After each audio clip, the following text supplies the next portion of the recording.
I think that's Biden Yeah, needs we, to we learn could that talk about secret. literally nothing, and people Yeah, would think this was all planned. exactly. But if we Okay. spent that time talking about nothing, about Now, how I we're did terrible at find what we're doing, I did they find might the get clued notes, in. so we can stop pretending that we're competent. Okay, so as always, we have a great show for you tonight. Well, that's a lie.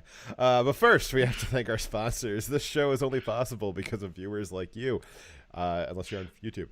We would especially like to thank those of you that donate to us financially, including Kaylette, Ori Main, Nathan Cameron, Tetris Freak, Slowpoke Garcia, Thunder Erican, who is female, the White Lion, who is a lion, and Timberwolf, who is a wolf. Money is not the only way you can give, though. We also appreciate you liking and subscribing to us on DLive, Twitch, and YouTube. Fox also accepts head pats. He likes that too. I do accept those. And we especially like when you share links to the channel on any social media that you happen to find yourself on, because we don't have any algorithms that share us for us. We only have you guys. So if you do that, it would be much appreciated.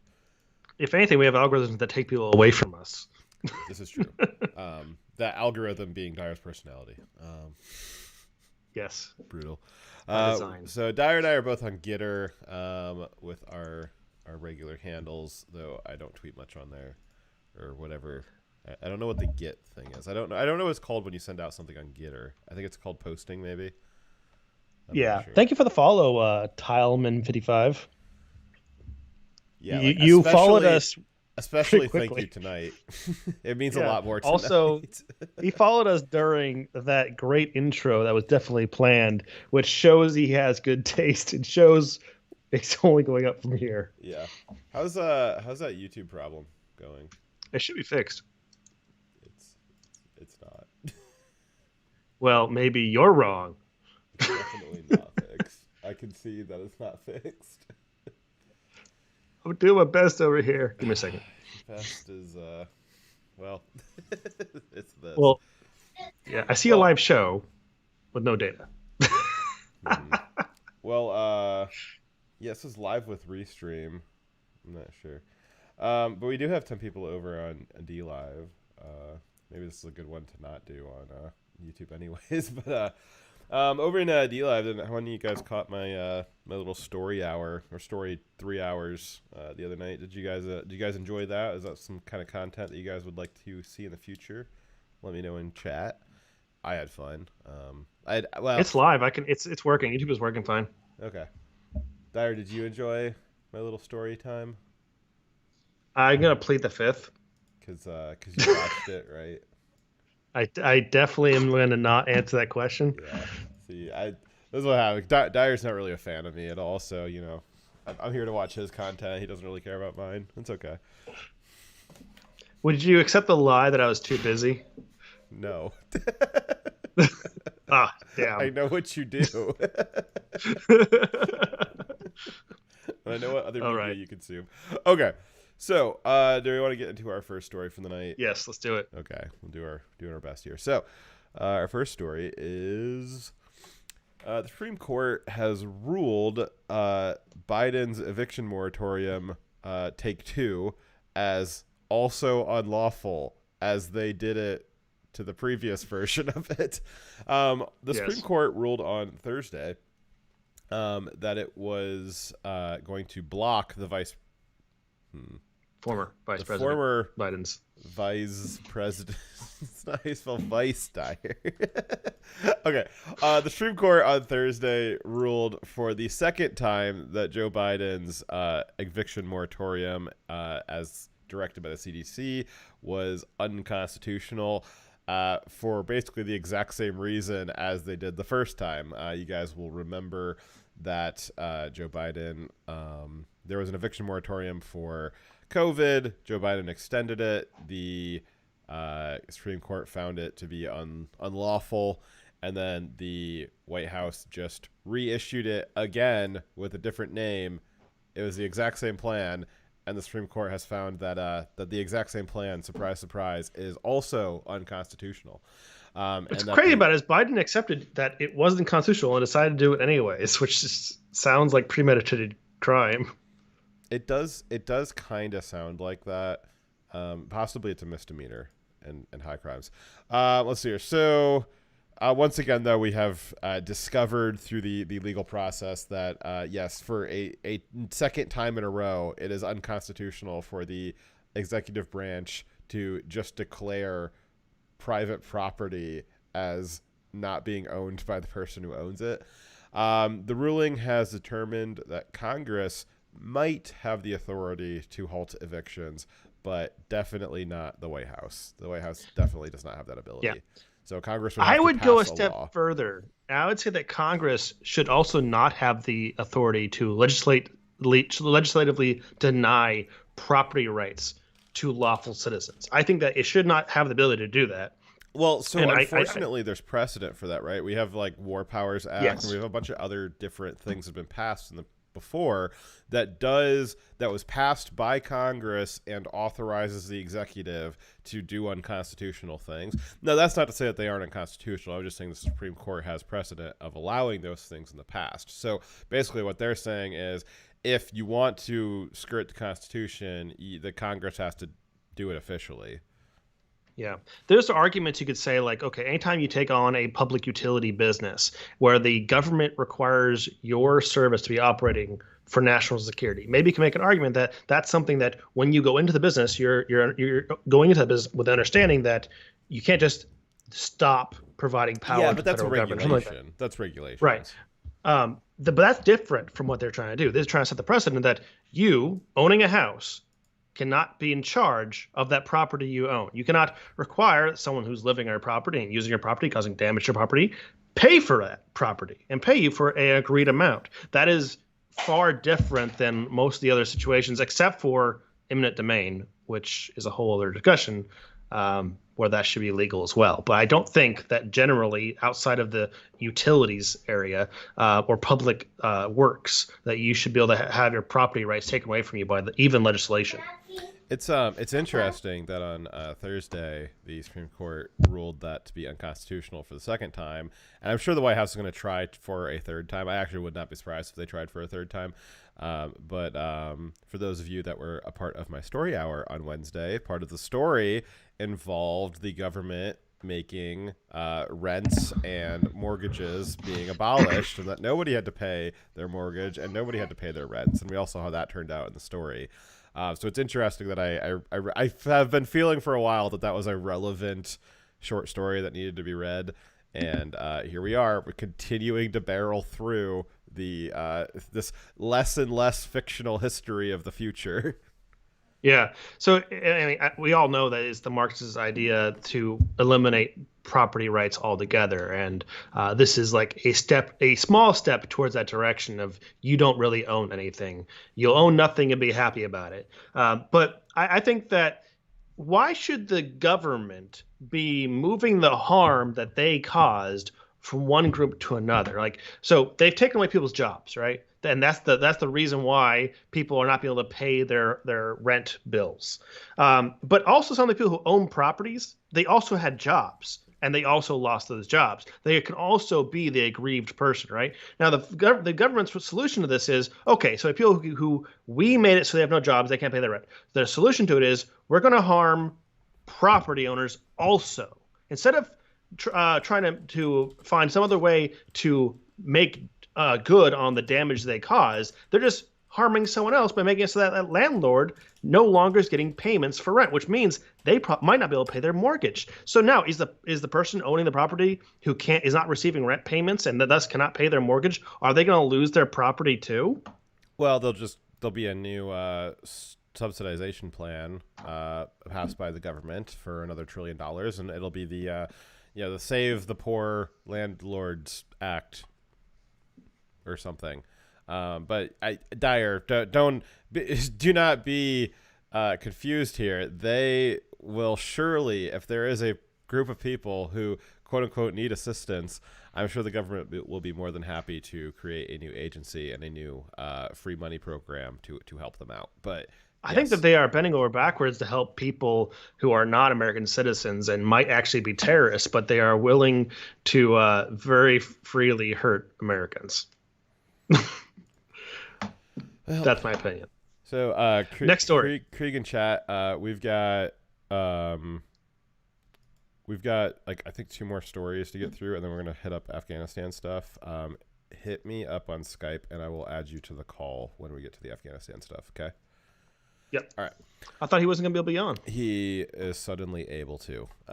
Okay. Yeah, these short stories are just to give us time for people to get into the chat. Mostly.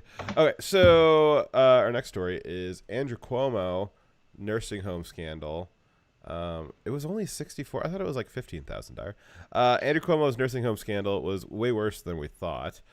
Andrew Cuomo's, as you guys know, Andrew Cuomo's nursing home scandal and subsequent cover-up was way worse than what anybody thought, and it gets worse and worse every day. Naturally, we assumed that most of the information fed to us via the mainstream media and the Democrats is bullcrap, but stories like this are the reason why we feel that way. For anyone that doesn't remember what we are talking about, here it is. So the now ex-governor of New York ordered that nursing homes, and he's one of 4 different states that did this, but he ordered that nursing homes should be used to house COVID-positive patients. He intentionally housed people with COVID in the same location as people who had the most risk of dying from COVID. Predictably, this led to mass deaths of the elderly living in those nursing homes.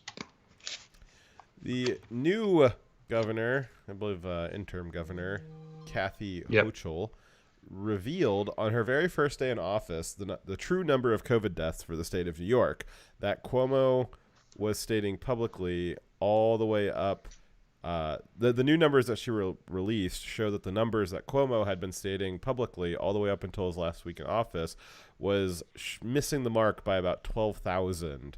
And the real numbers were way higher by 12,000 than what Cuomo had been saying that they were. So, yeah, right off the bat, she finds out what's been really going on, which I gotta be there. She was lieutenant governor, right? Like, there's no way she didn't know what the real numbers were. So she just sat there and didn't blow the whistle on it. She said that she did not hang out with Cuomo. She didn't work with him closely or much at all, and that she was not aware of anything he was doing. That's why she wasn't aware of the sexual assault and sexual harassment claims because, she just wasn't around him to know about it. However, this article, believe that she probably tried to avoid him as much as possible.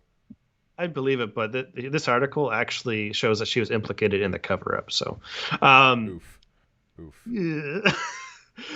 I don't believe her one bit.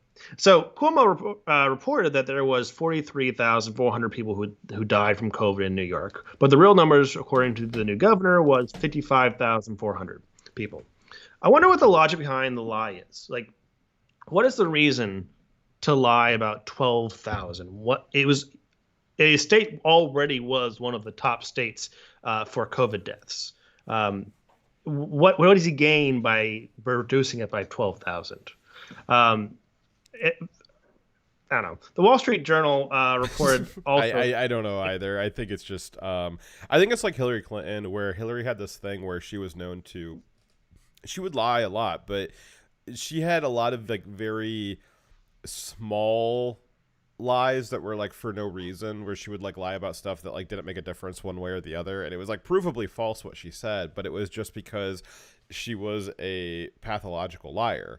And like a lot of these powerful Democrats especially, but some on the right too, or the supposed Republicans, where they just have this like compulsion to lie as a way of, I guess, asserting their power that they think that they've got. And so like Hillary, where she would just lie about really meaningless things just because she liked lying, I think Cuomo was probably a very similar way. I think we're also talking about very manipulative people who, by nature of being manipulative, they also are chronic liars. That one reason why they're good at it is because they lie like as easy as breathing. It's just natural and normal, and part of just every interaction is they just naturally lie very smoothly, so it just slips out without ever them thinking about it. And then once they've said it, they kind of got to stick with it, right?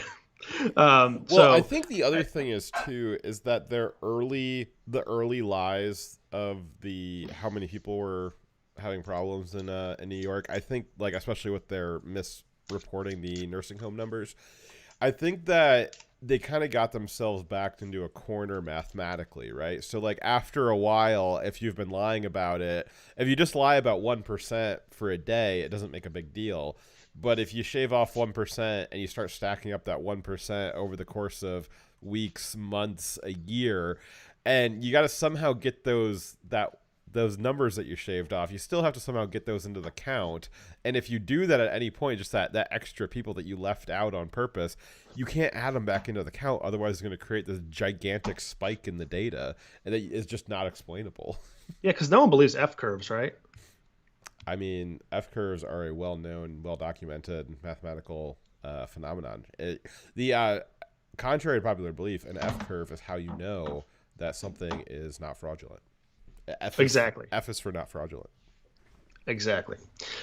So of those, the total COVID deaths, it was reported in March by the Wall Street Journal that 6,432 at least were nursing home deaths, elderly in nursing homes. However, with this increase of 12,000 that were being lied about, there's a very good chance that part of that is individuals who are also in nursing homes, and that number always was at least. There was probably very many more, right?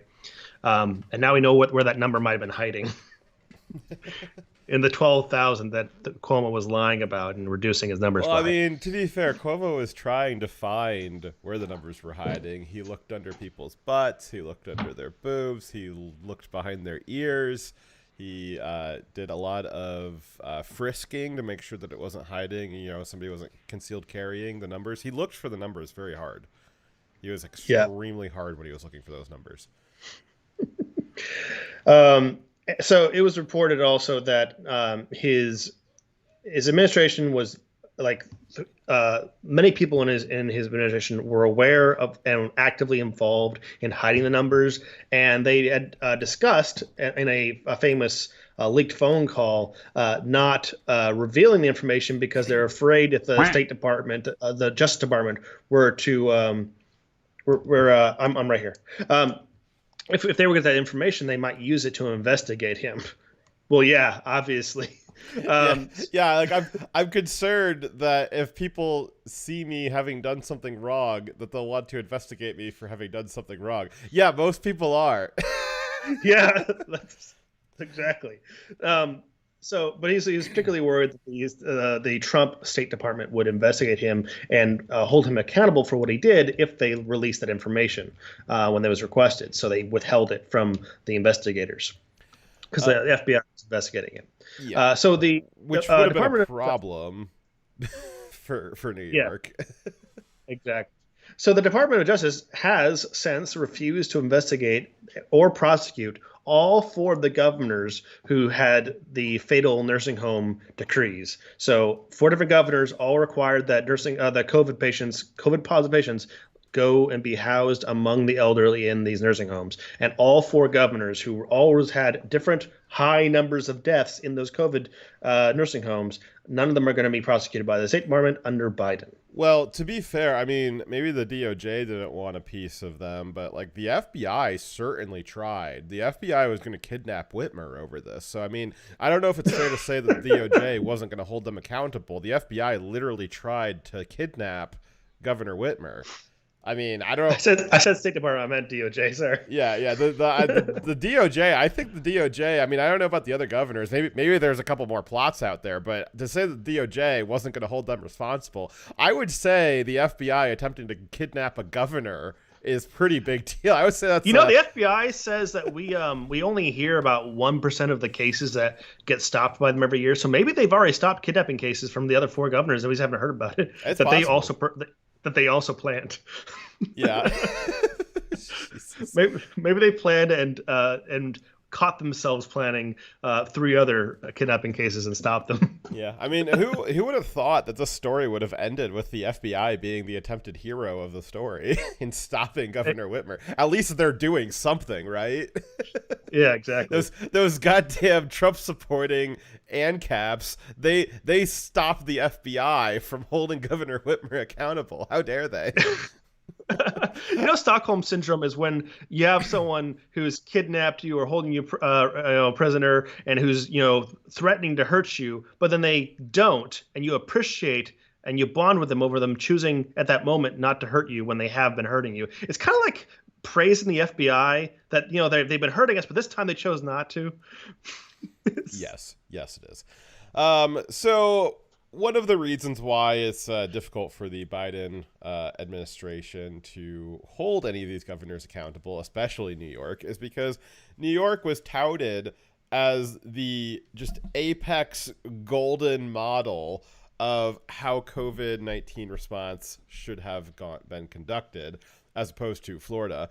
And the New York response was praised endlessly in the media for their requirements of vaccine passports, their locking down the city, their outlawing of people eating inside restaurants and praising of people eating inside restaurants that were built outside on the sidewalk, also known as a building.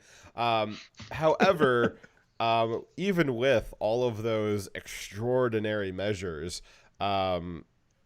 New York still ranks second in the number of COVID deaths. But I don't know. Does this new number, does this jump them to first by chance? Is it close enough to jump them up? Maybe. No, it's a close battle, but they're still first. And the funny thing is that they're calling it DeSantis Death Santis. Even though he has not locked anything down and had far fewer deaths. Well, and then they don't say. I would say the Cuomo sexual, they came up with that pretty early on, and I think that it still fits. It's just like, yes, a rapist. Yeah, it was Don Lemon, right?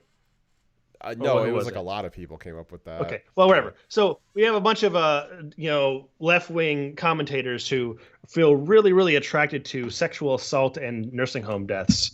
That's their kink. Yes, Cuomo sexual. The definition of Cuomo sexual is rapist. Would you say rapist and murderer? That's pretty. Yeah, I guess so. I guess rapist and murderer. Man, I didn't know. I knew. No, because it was that guy who took over for the Daily Show, Trevor Noah. I knew Trevor Noah was from South Africa. I didn't know that he was a rapist and a murderer too. Jesus.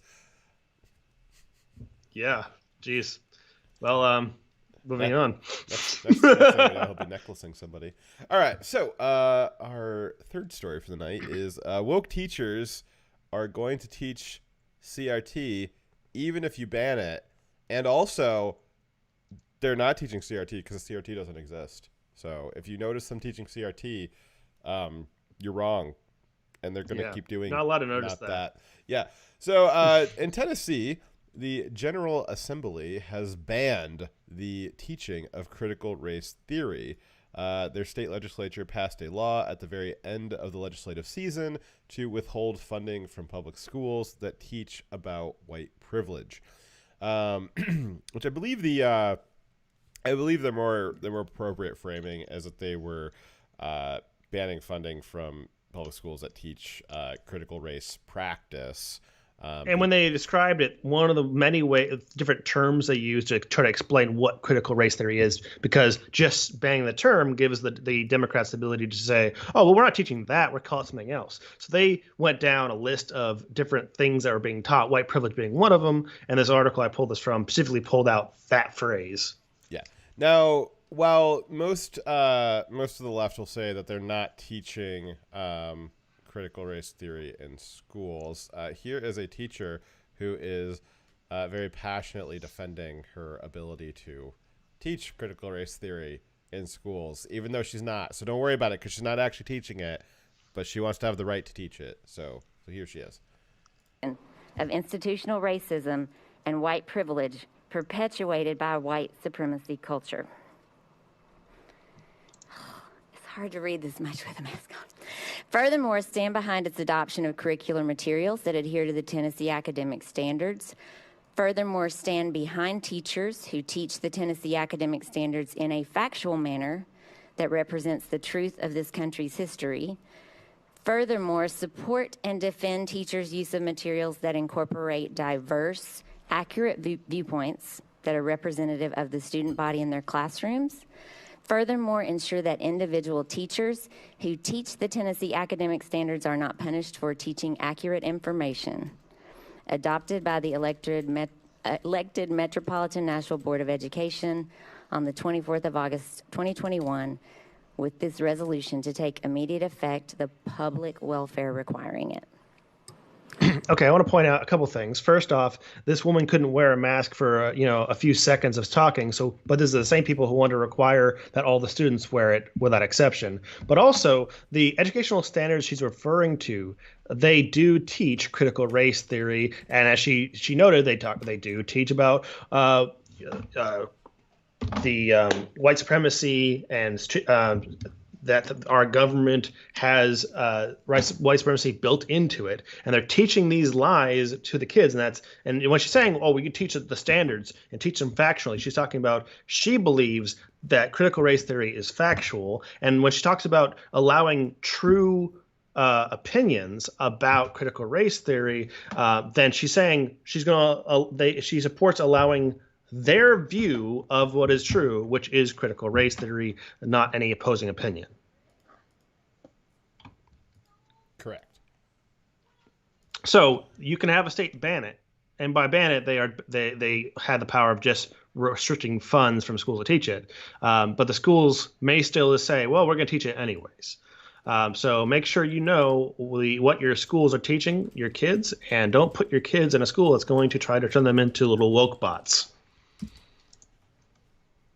Absolutely. So I'm talking with Krieg and getting him. How dare you? The show here. So you can go ahead and finish out this section here. Cool. We have another 2 more videos, so you have to be at least awake for that. Awake. That kidding, wasn't the deal. Jesus. So the next story we have on a related subject is schools have been enforcing illegal mask mandates, and in one case they arrested a victim of assault. So Florida's doing the Lord's work there, I see. Exactly, doing a great job. So Florida's state senate banned schools from requiring the wear of masks at school. However, Fort Lauderdale High School took it upon themselves to require students to wear masks anyways. So Dan Bonham, I'm having trouble saying it, I apologize. Bonham. Bowman. So Dan Bonham, I think it's Bowman, a father actually. of one of the, what? I think it's Bowman. Okay, Dan Bowman, a father of one of the students at this school, refused to have his child forced to wear a mask, which led to this altercation. I have been doing this for 4 days. No, Wrong one. Please play the other one, sorry. They both look the same, Dyer. I checked both of them. They were both the exact same video. Okay, scroll down then. Doing this for 4 days. No. This one? This one. There. Yeah. What are you gonna do to what are you gonna do tomorrow when she walks in? She won't be granted admission to come. So what are you gonna do? Is the cop gonna grab her and bar her way from walking in? Is somebody gonna stop her? Is somebody gonna put their hands on her? No, nobody will put their hands. Okay, so how are you gonna stop her from walking in? We'll have a conversation with her. She's not gonna have a conversation with you because these conversations amount to nothing. This is an illegal thing that you're doing. Yes, we're following school board policy. That's not gonna help you. You know, the Nazis also said we're just following orders. It didn't help them much. Yes, sir. Okay, let her in. Go to school. We're gonna come back tomorrow morning. It's gonna escalate. Who knows what? Understood. Okay, you're gonna have to forcibly remove her. That's gonna make the news. I guarantee it. We wouldn't. We understand your perspective. Thank you. Okay, so you cannot remove her from the school because she came to school. She is here today. You're not letting her in. You cannot remove her from the school. Okay? Not in compliance with school law. Yes, she is. You're not in compliance with the law. No, sir. The school board policy. That is illegal. I'm not here to debate the legalities. I'm here to talk about. I am precisely here to debate that. I understand that. Okay, so she's here. You're not letting her in. Okay. Okay, you cannot remove her from the school because school that's illegal. Your policy is illegal.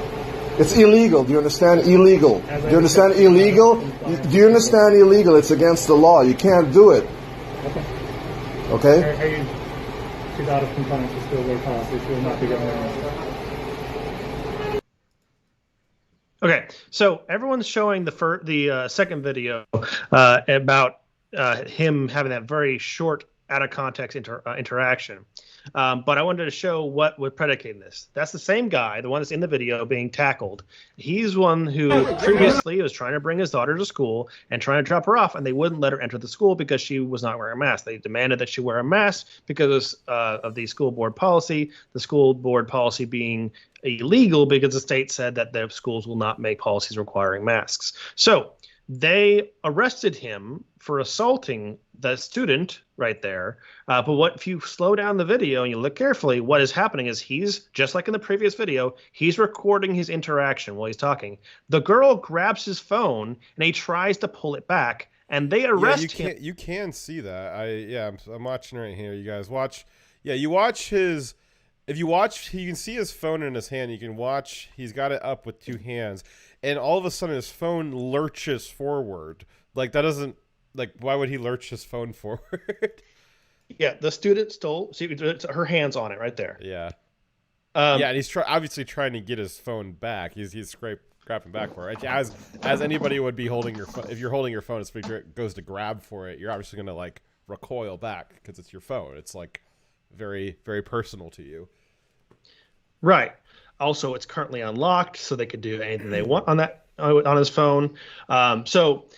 Is that a student or an administrator though? They got a tie on. Student. A student No, has a tie on. It looks like that guy in the pink shirt or the pink tie had one, or the pink shirt with the tie on it. That wasn't the one who took the phone. It was a female, a black female, right there. So they arrest a man because he was assaulted and had his property stolen from him. And all this is predicated on him refusing to follow an unlawful order that was was against the law. That was repetitive. Is that insane or what? Well, and so again, this was to the further context is DeSantis said that they are not to. DeSantis gave an executive order that the schools are not to be giving out mask mandates. A judge tried to stop him, but that hasn't been litigated yet. And the schools decided they're going to go against the governor. If the governor had ordered there to be masks, then all of a sudden it would be just fine. But because the governor ordered something else, they've got to go against it. So I mean, it's one thing for the school board to go against it, but it's another thing for the police to be enforcing the opposite of the executive order from the governor, because we've seen so many instances of the police following unconstitutional executive orders from governors. And then now when the governor orders them to do the opposite, to follow the Constitution, they still are enforcing unconstitutional things. So it's a way of kind of identifying the cops as, in these instances, as people who are just tyrants, and they're just a police officer so they can exert power over people, not because they have any kind of notion about law and order and justice in the American way. They're just there to beat up people. They really don't care who it is. Right. So these police officers all have assaulted a citizen who was a victim of a crime. All of them should be fired and also prosecuted for the crime of assault, whatever the legal, proceedings would result in for that crime. But they definitely are on video assaulting someone who was assaulted because they have an ideological difference. Again, they took his side in this case because they disagreed with him politically. That's the truth here. He is clearly the one who's been attacked.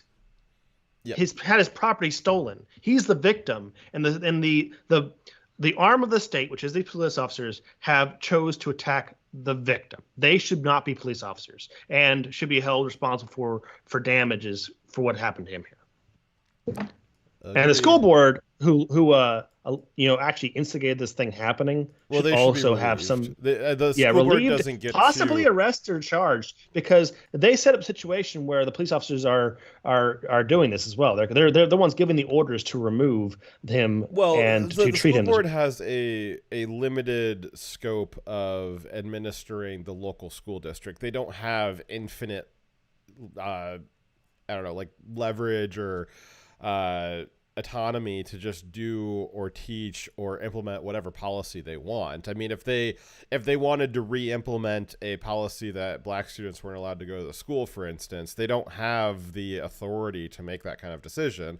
They also don't have the authority to countermand a executive order from the governor. So like, they are acting outside of their bounds, and whatever the state educational apparatus that exists in Florida should come in and say, okay, I don't care if the people elected this school board is acting outside of the bounds of the law, they are dismissed. There's several situations where states will come in and take over local school districts, and instead of being administered from the local level, the state will administer it at the state level, and this appears to be an instance where that would be appropriate. Yep. Alrighty. All right. So next story. Moving on here, we have on the phone with us today, we have a special guest, Krieg Blackpaw, who I'm adding back into the avatars here. Krieg, are you there? Can you hear me? Hello, it is I, Krieg Blackpaw, your local neighborhood extremist. How are you? Not too bad. Is it because you have libertarian or conservative opinions that you are now a terrorist? No, just according to Webster's dictionary, because I am vaccinated, but I still don't agree with anti-vax mandates or vax that makes you an anti-vaxxer. Yeah, I've read that. Yeah, absolutely. Yeah, so I'm the other day I was in the car with a group of friends of mine, and they're like, "Yeah, man, I read your Twitter. You're like an extremist." I'm like, I have never received a more perfect compliment. Thank you very much. Hey, in a world full of idiots, the intelligent person is extreme. So yeah, you've probably just had a bit too much to think, and if you would just if you just slow your roll a little bit on thinking, you could be less extreme. Just nod and say what the government is right about everything. You don't have to think about it, dude. Excuse me, officer. I haven't had too much to drink. I've had too much to think. Yes. Before we get going here, Krieg, are you able to see and hear the stream through Skype? Yes, I can. I was worried about this newfangled rural internet that I've been on, but it's been working very well. So. Gotcha. Alrighty. Well, hopefully the geese don't eat up your internet lines there. All right. So, we got what's that, Dyer? That's the notes from to follow. Oh, okay. I already sent those to him. Way ahead. Thank you. So, all right. To kind of open up today, the kind of main thing that we wanted to talk about, as we unfortunately will have to for probably at least the next couple of weeks, is Afghanistan, which didn't get any better in the last 7 days. Surprising. Might say even got a lot worse. Yeah, shocking to no one. As predicted, lot worse. So we're going to start off tonight with a video that was released by not Trump, but I believe it was a Trump PAC that released it. A kind of, I guess it would be kind of a campaign video, but it was really just kind of a compilation clip of the it was more of an anti-campaign video. It wasn't a campaign video for somebody. It was a campaign video of the failures of the Biden administration.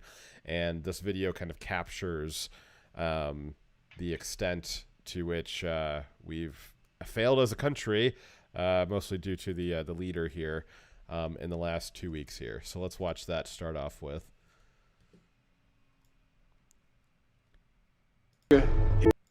America is back. Highest inflation rate in the Pain U.S. at the pump. Southern border is collapsing. The climb of COVID infections. We amplify our power. We summoned a new strength. This is a recruitment ad. Should we be embarrassed? Diplomacy is back. Now the Taliban are back. Kabul is not in an imminent threat environment. The likelihood there's going to be the Taliban overrunning everything and owning the whole country is highly unlikely. They own the whole country now, the Taliban. The Taliban are now in complete control of Afghanistan. Complete chaos. How did President Biden get this so wrong? Well, first of all, the mission hasn't failed yet. If this isn't failure, what does failure look like exactly? Biden, you destroyed not Afghanistan, but the world! I don't care if you think I'm Satan reincarnated. Do I bear responsibility? Zero responsibility. China is ready for friendly relations with the Taliban. I feel like they're gonna slip by the door and they're the Taliban and they're gonna come and kill us. Slow down, everybody. We have to ask the Taliban for permission for American citizens to leave. True or not true? They are in control. I can't think of anyone better to lead this operation than They're just chanting death to America. And you call yourself a president?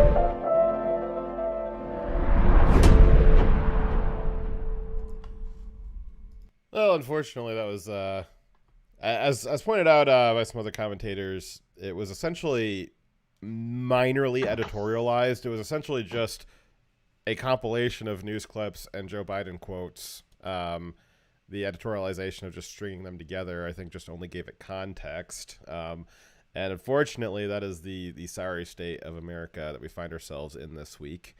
It's interesting that one of the most profound clips in there that I thought, or at least I think so, was Joe Biden saying that we haven't failed the mission yet. Well, I would say this week is mission failure. I would say that this week is yet. What do you guys think?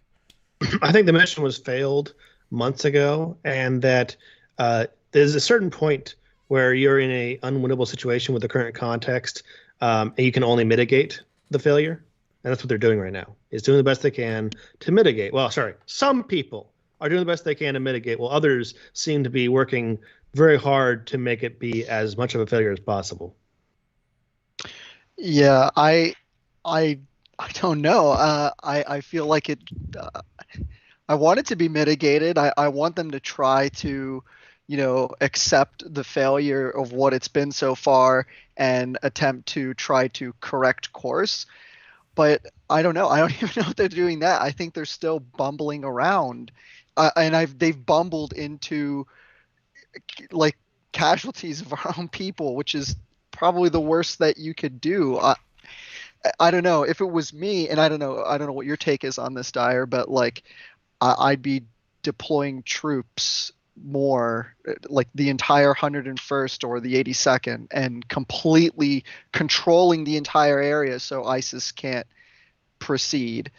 I don't know what your thoughts are on that. I know it's like kind of a contentious issue. I think my thoughts are that I agree that you need to have control of the location to get people out that are still there to get out. But I think that Kabul airport is not that location. I think that it picked a very indefensible, very exposed location from which to operate, and that it is.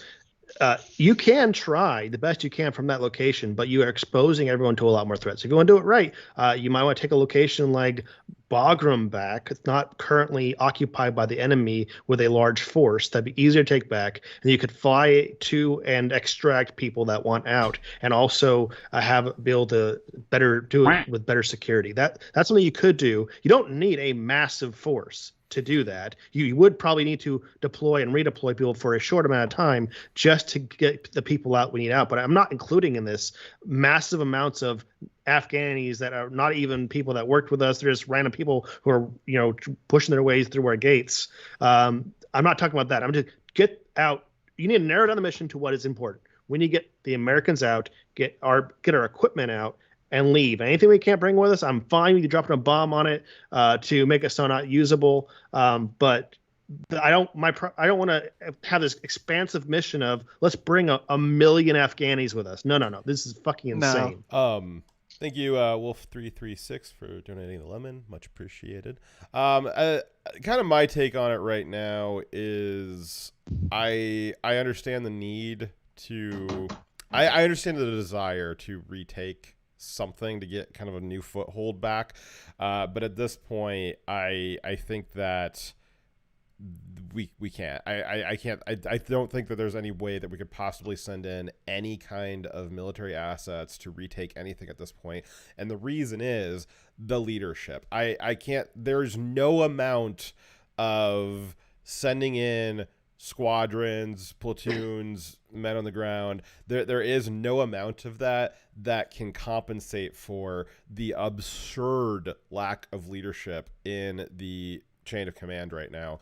And I think it's far more dangerous. As bad as it is right now, I think it would be even more dangerous for us to attempt to retake anything right now with the current leaders in command, with Milley. I actually agree with you. I think Taylor. We're talking about like an ideal situation, right? Yeah. Like if we had the ideal situation, that's what we would do. But like, no, with the current leadership, they can't do the simplest thing. So I agree with you. So I mean, yeah, I generally agree with you guys too on that. I think what you guys were talking about was kind of just the generalized military strategy. I agree with you that as a generalized military strategy, yes, retaking Bagram would be a start to regaining control of the situation. But unfortunately, the problem right now is not that we lost Bagram. The problem is why did we lose Bagram? We lost Bagram because General Milley is an incompetent fool, because Lloyd Austin is a corrupt fool, and pretty deep down that chain of command is a bunch of, I don't know what they are, a bunch of desk jockeys trying to get more stars and bars on their uniforms at any cost, and everybody being led by the illustrious, well-spoken Joe Biden.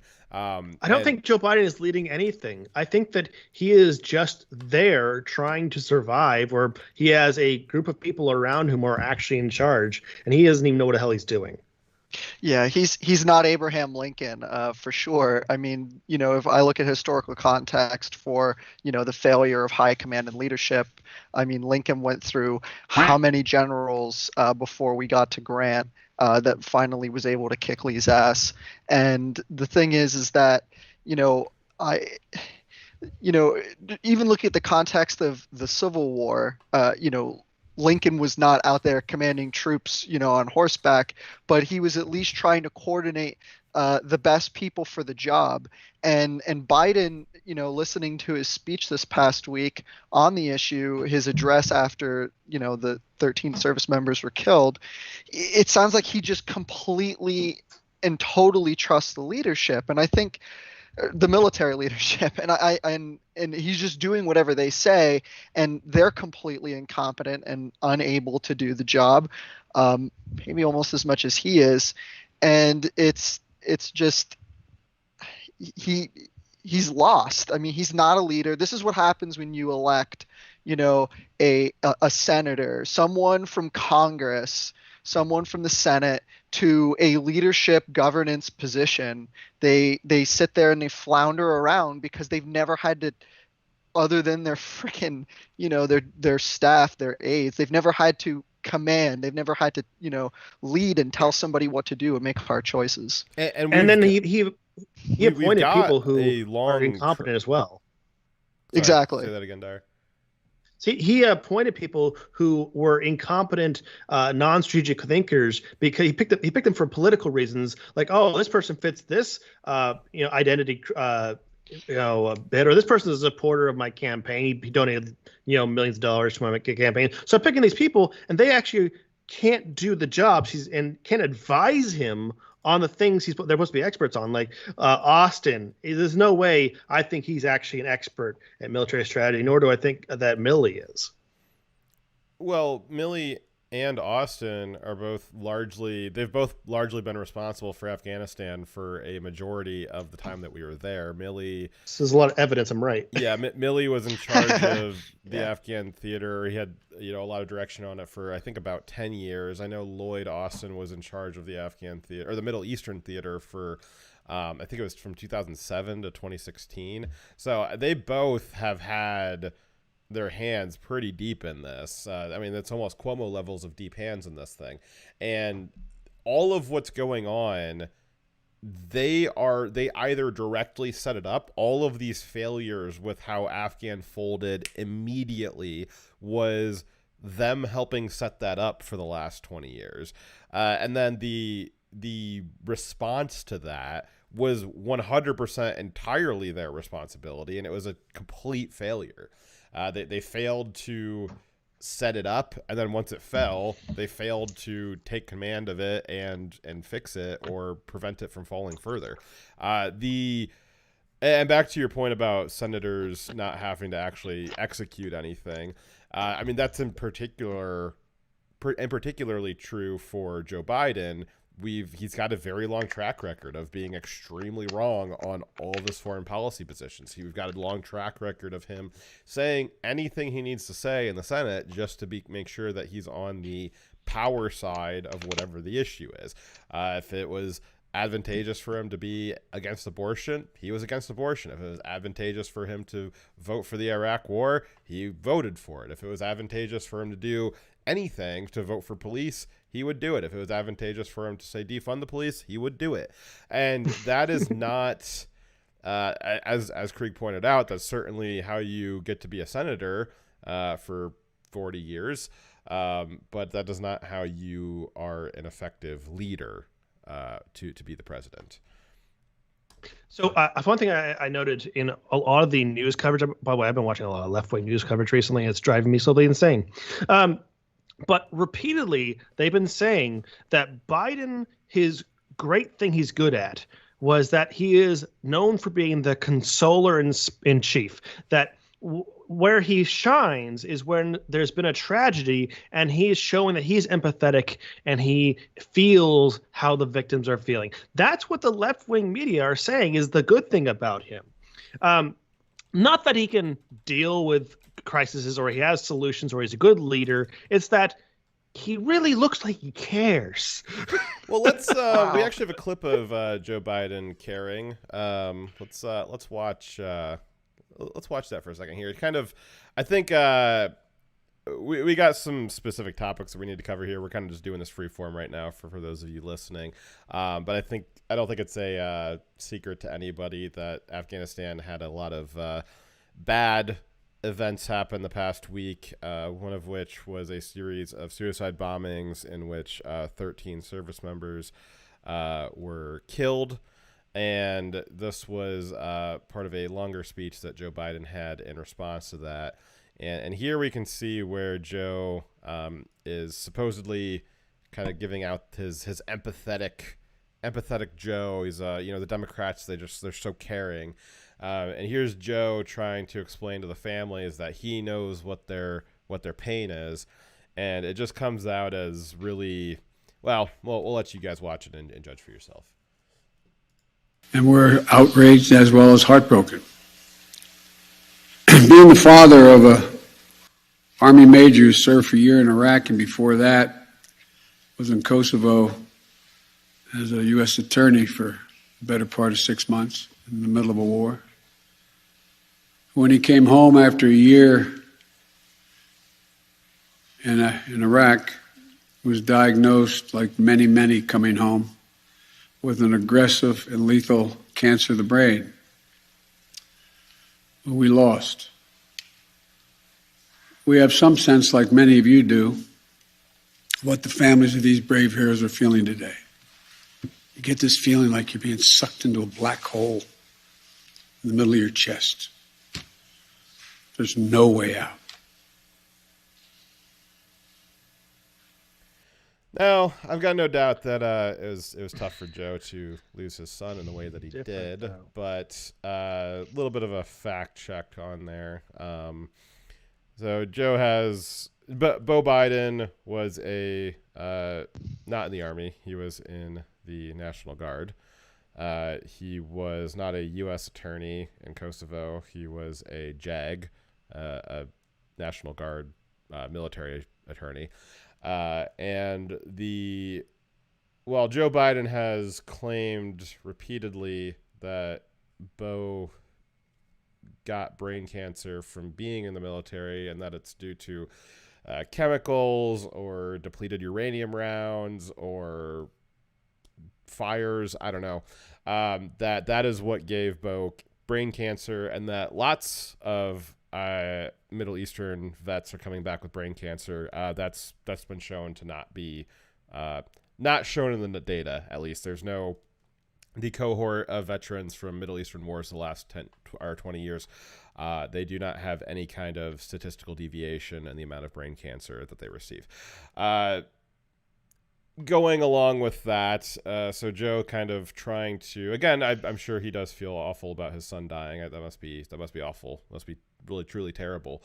But right now this empathetic Joe he's showing empathy by kind of twisting and turning a little bit, just minor nudging and adjusting of the facts about his son. Not that he was in the National Guard, that he was in the Army, not that he was a JAG, but he was just deployed to Iraq, not that he died of probably unrelated brain cancer, but that he died as a direct result of injuries he sustained while being deployed, just like the families of the 13 servicemen and women who died this week.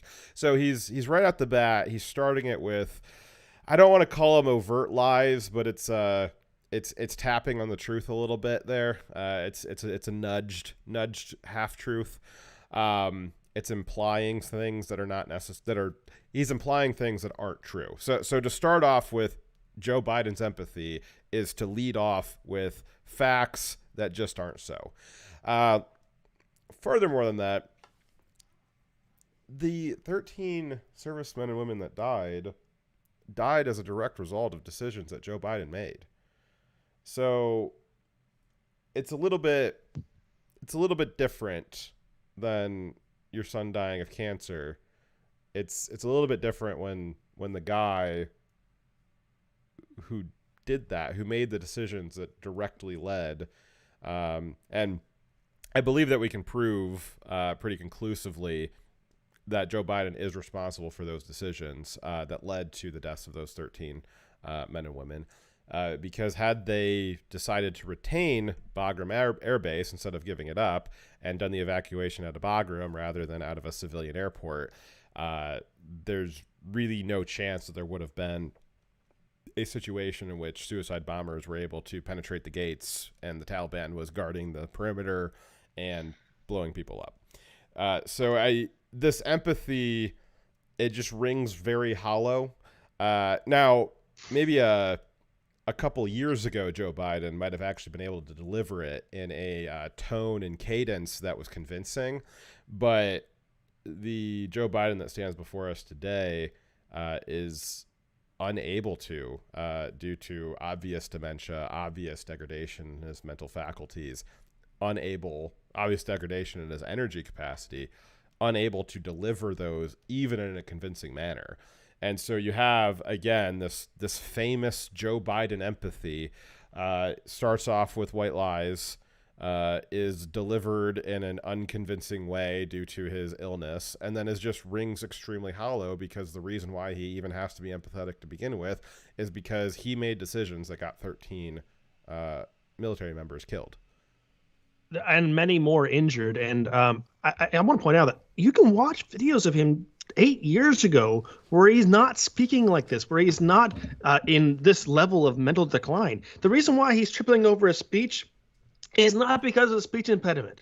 He is getting confused. He's getting lost. He's only able to speak a limited amount of time because he has a limited amount of energy and limited amount of focus. It's obvious that he is in decline. And he looks like he's suffering and dying in front of us because he's barely able to perform, even at the level he is performing. But I want to point out that him saying that he has an understanding of what it's like for these people to have lost their children, their wives, their husbands, there wasn't women in this case, their husbands or their fathers, because of incompetence, willful and criminal levels of incompetence, where people were at the top levels willing to accept this insanely high risk that something like this was likely to happen and that Americans would die because of what they were deciding to do. That's different than someone dying of essentially what's like an act of God. Someone getting cancer and dying is far different. It's still sad, but it's far worse when the child or the husband or the father is taken from you because of willful acts of incompetence. Yeah. And if I can say too, to everybody listening, and if you've watched this speech that he gave, that address, this is what over 40 years of a career politician looks like. This is what 40 years of practice of trying to get to the nerve, trying to get to the tug on the heartstrings of the people that you just killed looks like. And the well over a decade, I believe, that it has been since his poor son had passed away, which he regularly uses as a political frickin' hammer, and it's disgusting. The thing is I no disrespect to his son, his service, or even the fact that this poor senile old man lost his son, and his other son is a complete fucking derelict. But please just knock it the hell off. Like, you don't know what you're talking about. And the biggest thing that pisses me off is your son died of brain cancer at home in a comfortable hospital bed here in the United States, in the greatest country on the planet. These people died outside of a civilian airport with no protection after had just being told that it's likely they are going to die in the next 24 to 48 hours via a terrorist attack. And instead of trying to draw them back and mitigate their possible deaths, we pushed ever onward to vet, pat down, search, and allow in foreign nationals. We sacrificed 13 people and many more others, and the lives of the Afghan people who were killed that day as well, so that we could bring more fucking refugees to this country. All based on a lie. Spare me the fucking crocodile tears, Joe Biden. Spare me the bullshit. You are so full of it. It's disgusting. And it's all based on a lie that we're saving Americans, we're saving those interpreters that were working with us. No, they're bringing random strangers with no connection to the military. It is the vast majority of the people being transported. Exactly. A very small percentage of them actually being Americans, and even another small percentage being actually interpreters and people who worked with us. What they're doing is they're using this as an excuse to import a bunch of Afghanis so they can have a big number to use for campaign, saying, look how gracious we are, look how nice we are, we saved all this big number of people. No, you say bringing up your son dying in a vastly different context is just a distraction, so that the people viewing, you're hoping, will empathize with you, like, he's also suffering with us. He knows what it's like. We're alike. We're all the same, suffering from loss. No, it's very different. He wants to distract them and make them feel empathy when they should be blaming him, because he is the one who he admits is ultimately responsible for all of this happening. But I wouldn't say just ultimately responsible because he's the president. He is the one who took the actions and directed those who did end up taking these actions that directly result in this very predictable situation happening. We said on the last show, this is likely what's going to happen. I particularly said there's going to be a terrorist attack at this airport because now we have all these Americans in an undefendable location concentrated. What did you think was going to happen? Exactly. Like, I honestly don't get the Bagram choice. I don't understand. I've been to Bagram for a very short time, but I was there. The place is surrounded by mountains. It's 45 minutes. I think it's like 40 miles, 45 miles from Kabul. 40 miles was the stated distance from Kabul. Yeah, I mean, you could literally just down the road. Yeah, exactly. And I mean, it's difficult to access. I mean, it's fortified. There are Jersey barriers all along the outside, HESCO barriers. I mean, it's a defensible position. A civilian international airport in the middle of a metropolis an Afghanistan metropolis is the last fucking place you want to be to defend a tactical retreat, which is what this is. Keep that in mind, because we are going to go through a few of those decisions and some of the the history and the thought process behind why the decision was made to leave Bagram and the method by which we are securing the Kabul airport. Those have come to light a lot this week, and so we have some of those in the notes here. So hang on to that, Krieg, and we will we'll get to some of those decisions, and I'd love to hear your comment on some of the reasons why those decisions were made, because they're so clearly and obviously wrong-headed thinking as to the reasoning why we abandoned those places, and it's unfortunate that those obvious decisions resulted in the deaths of 13 servicemen and women. And can I just bring up just one last thing about his speech? The end where he gets that the only tough question. I'm not sure what news agency the reporter. Yeah, we're getting there. Yeah, we'll bring that up. I've still got this video up, so we'll definitely come back to that. But yeah, that's definitely a key thing that we'll 100% covering it. All right, good. Okay, so some of the kind of list out some of the events that happened this week.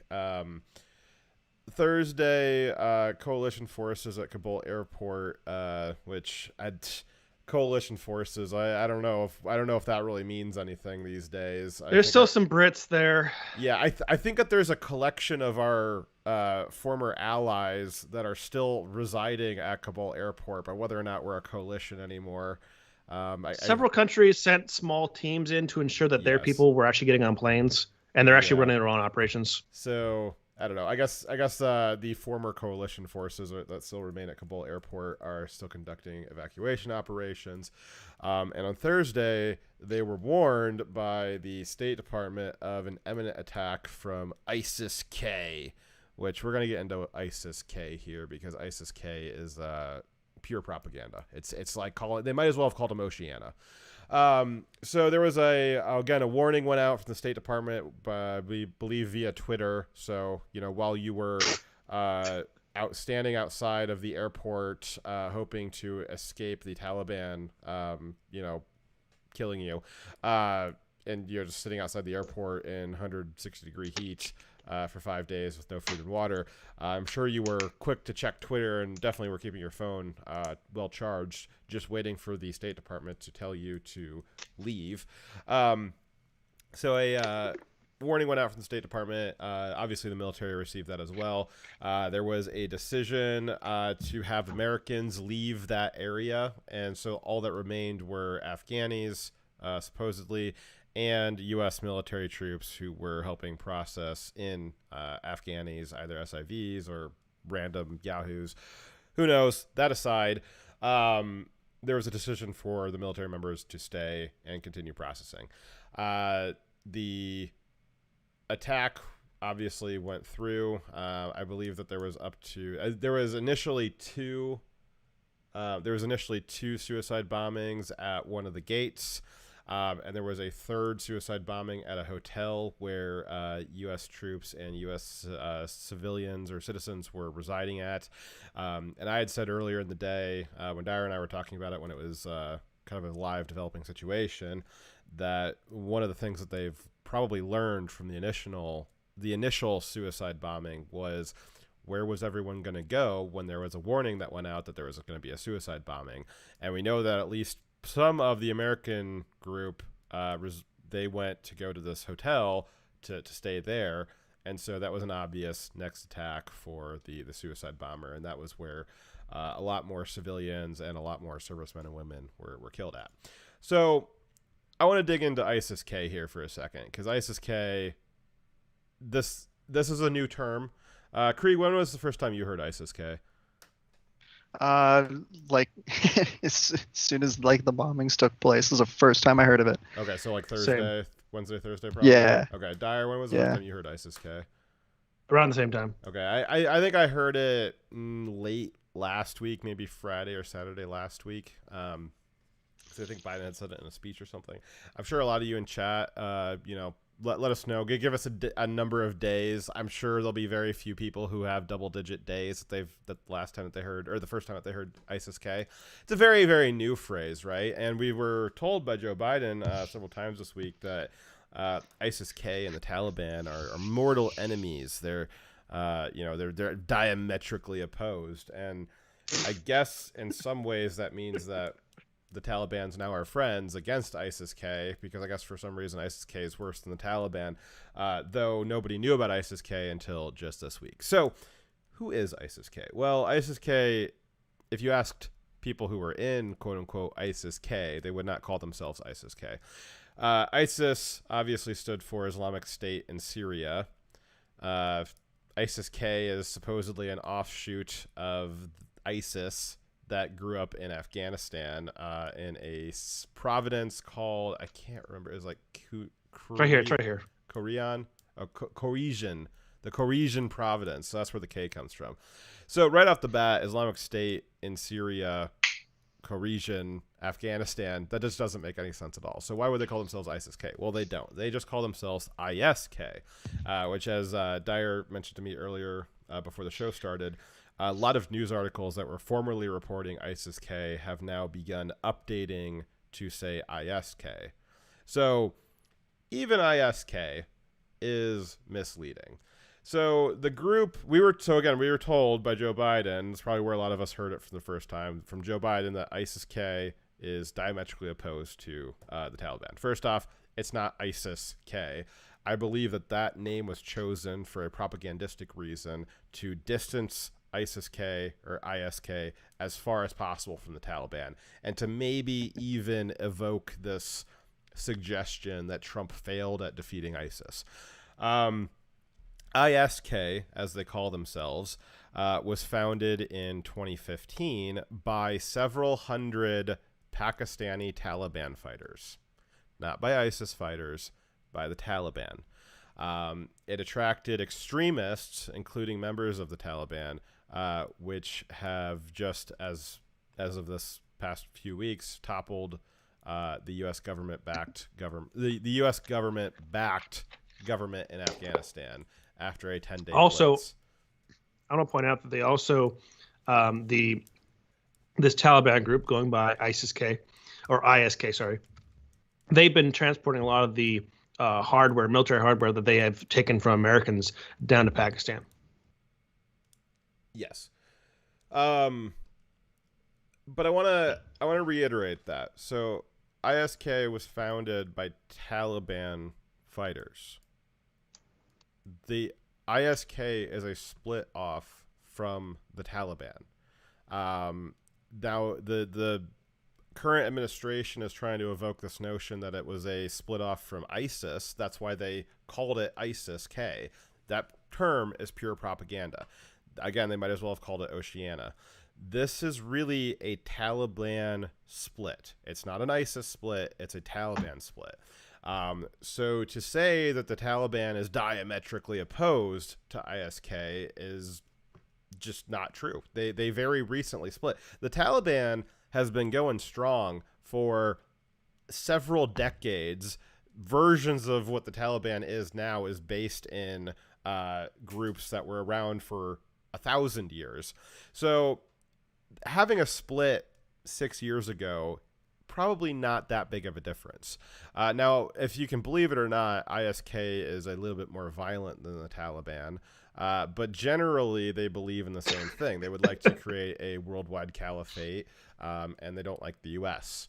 And that's about. I mean, if you want to make any more of a distinction than that, you're probably a politician. I don't know why you would attempt to make any more distinction than that. But when you hear IS-K or ISIS-K from now into the future, and Dyer, Krieg, and I are going to do our best to say it this way moving forward, I want you to think Taliban-K. It's not IS-K, it's not ISIS-K, it's Taliban-K, because this group has nothing to do with ISIS. It has everything to do with the Taliban.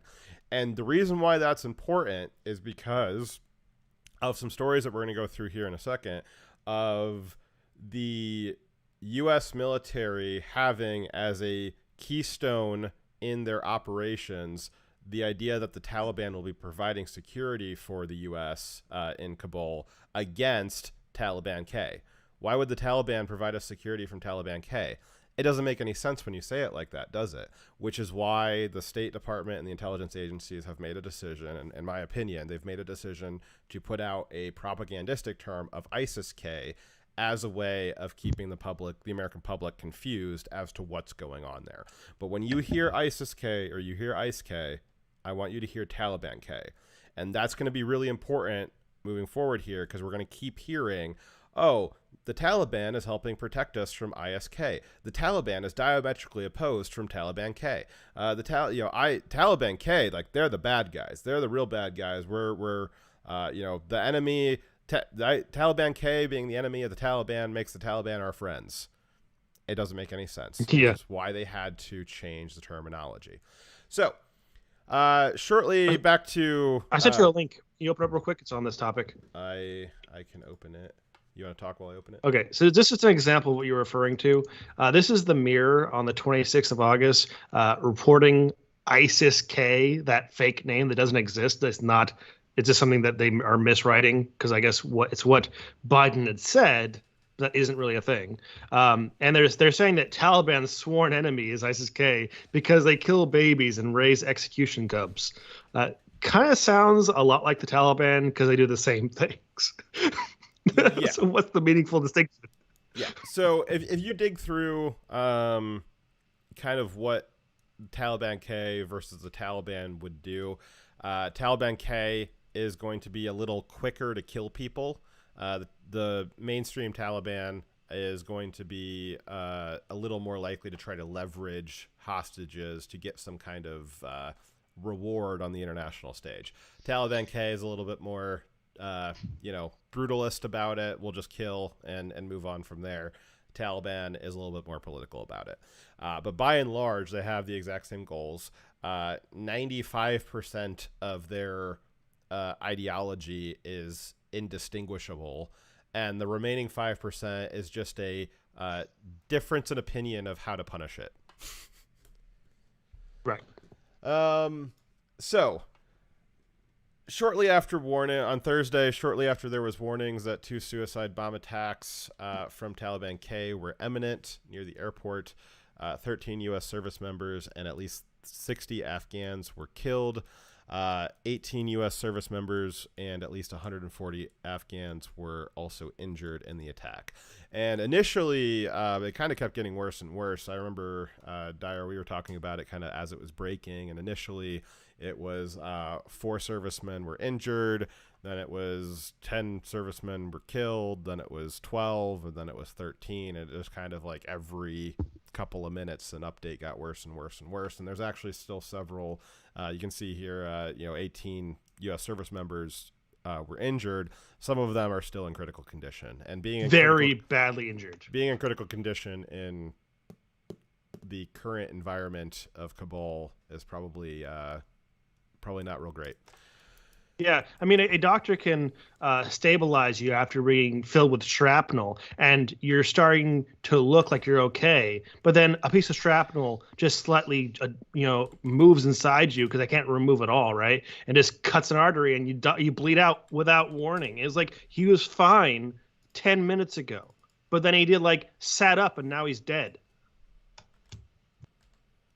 Yep.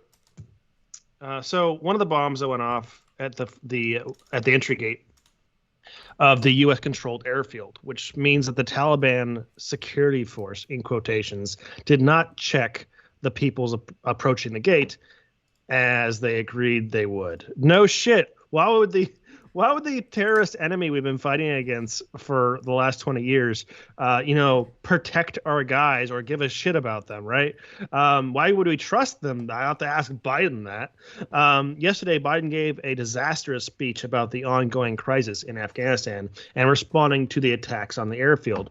During the speech, Biden looked weak and tired, as you guys saw. Biden also attempted to sound intimidating, threatening to strike back at the Taliban-K, but I don't think that his appearance, the way he's speaking, or his actions are going to create any kind of fear in anyone. I don't think they take him seriously, and his threat to find them and kill them wherever they are, I don't think they're going to take it seriously. I think they take it seriously, and Trump said it, but not when he says it. He also reconfirmed that U.S. forces were depending on the Taliban for the security of the airport. As predicted, depending on our enemies to perform security for our people doesn't work. Yeah, we got some. Sorry, the notes are a little not in the optimal order, but we've got here in a little bit one of our generals, which I don't know. There's not any good way for us to reorganize the notes hot right now, but we'll get to a section where we've got a one of the U.S. generals explaining that the Taliban is a keystone in our plan for Kabul International Airport, in that the Taliban is providing perimeter security for us, which when you use my terminology for it of Taliban K, all of a sudden it makes a little bit more sense. Oh, Kabul Airport is being secured by the Taliban. The Taliban allowed Taliban K to sneak in and blow up U.S. soldiers. Now it suddenly makes sense. But if Biden were to say, oh, well, the Taliban, they allowed the Taliban to come in and blow us up, everybody would immediately realize that for the farce that it was. But if they change the name of it and call it ISIS-K, all of a sudden it's perfectly fine in their mind to say that the Taliban is providing us security because they've created this fictitious Oceania, this distinction without a difference between Taliban K and the Taliban.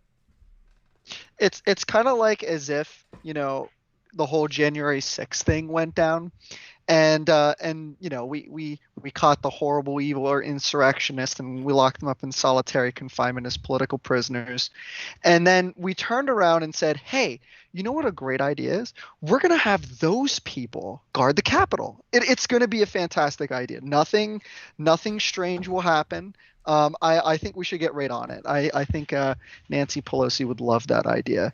It's completely insane to think that the people we bombed for the past 20 years, we're going to entrust them with protecting our people. I mean, is this the Twilight Zone? Are we living in fucking Black Mirror? I don't know what the hell is going on anymore, other than is it really incompetence or is it on purpose at this point? I mean, seriously. So we talked about this last week when you were on the show as well. I had some crazy conspiracy theories that this was all obviously on purpose. Throughout the week, and again, if you guys watched the show from last Saturday, I don't think that what I laid out was that absurdly conspiratorial. It just seems rather obvious because as you're pointing out, Creek, it's just there's no way for this much incompetence to have gotten past all of the people in charge without them either being in on it or at least knowingly allowed it to happen for whatever reason. And as you guys have been listening to other commentators this week, a lot of other people have started to kind of pick up that track too, that, they're kind of nervous about saying that there's a conspiracy afoot here, but a lot of people are saying this smells weird.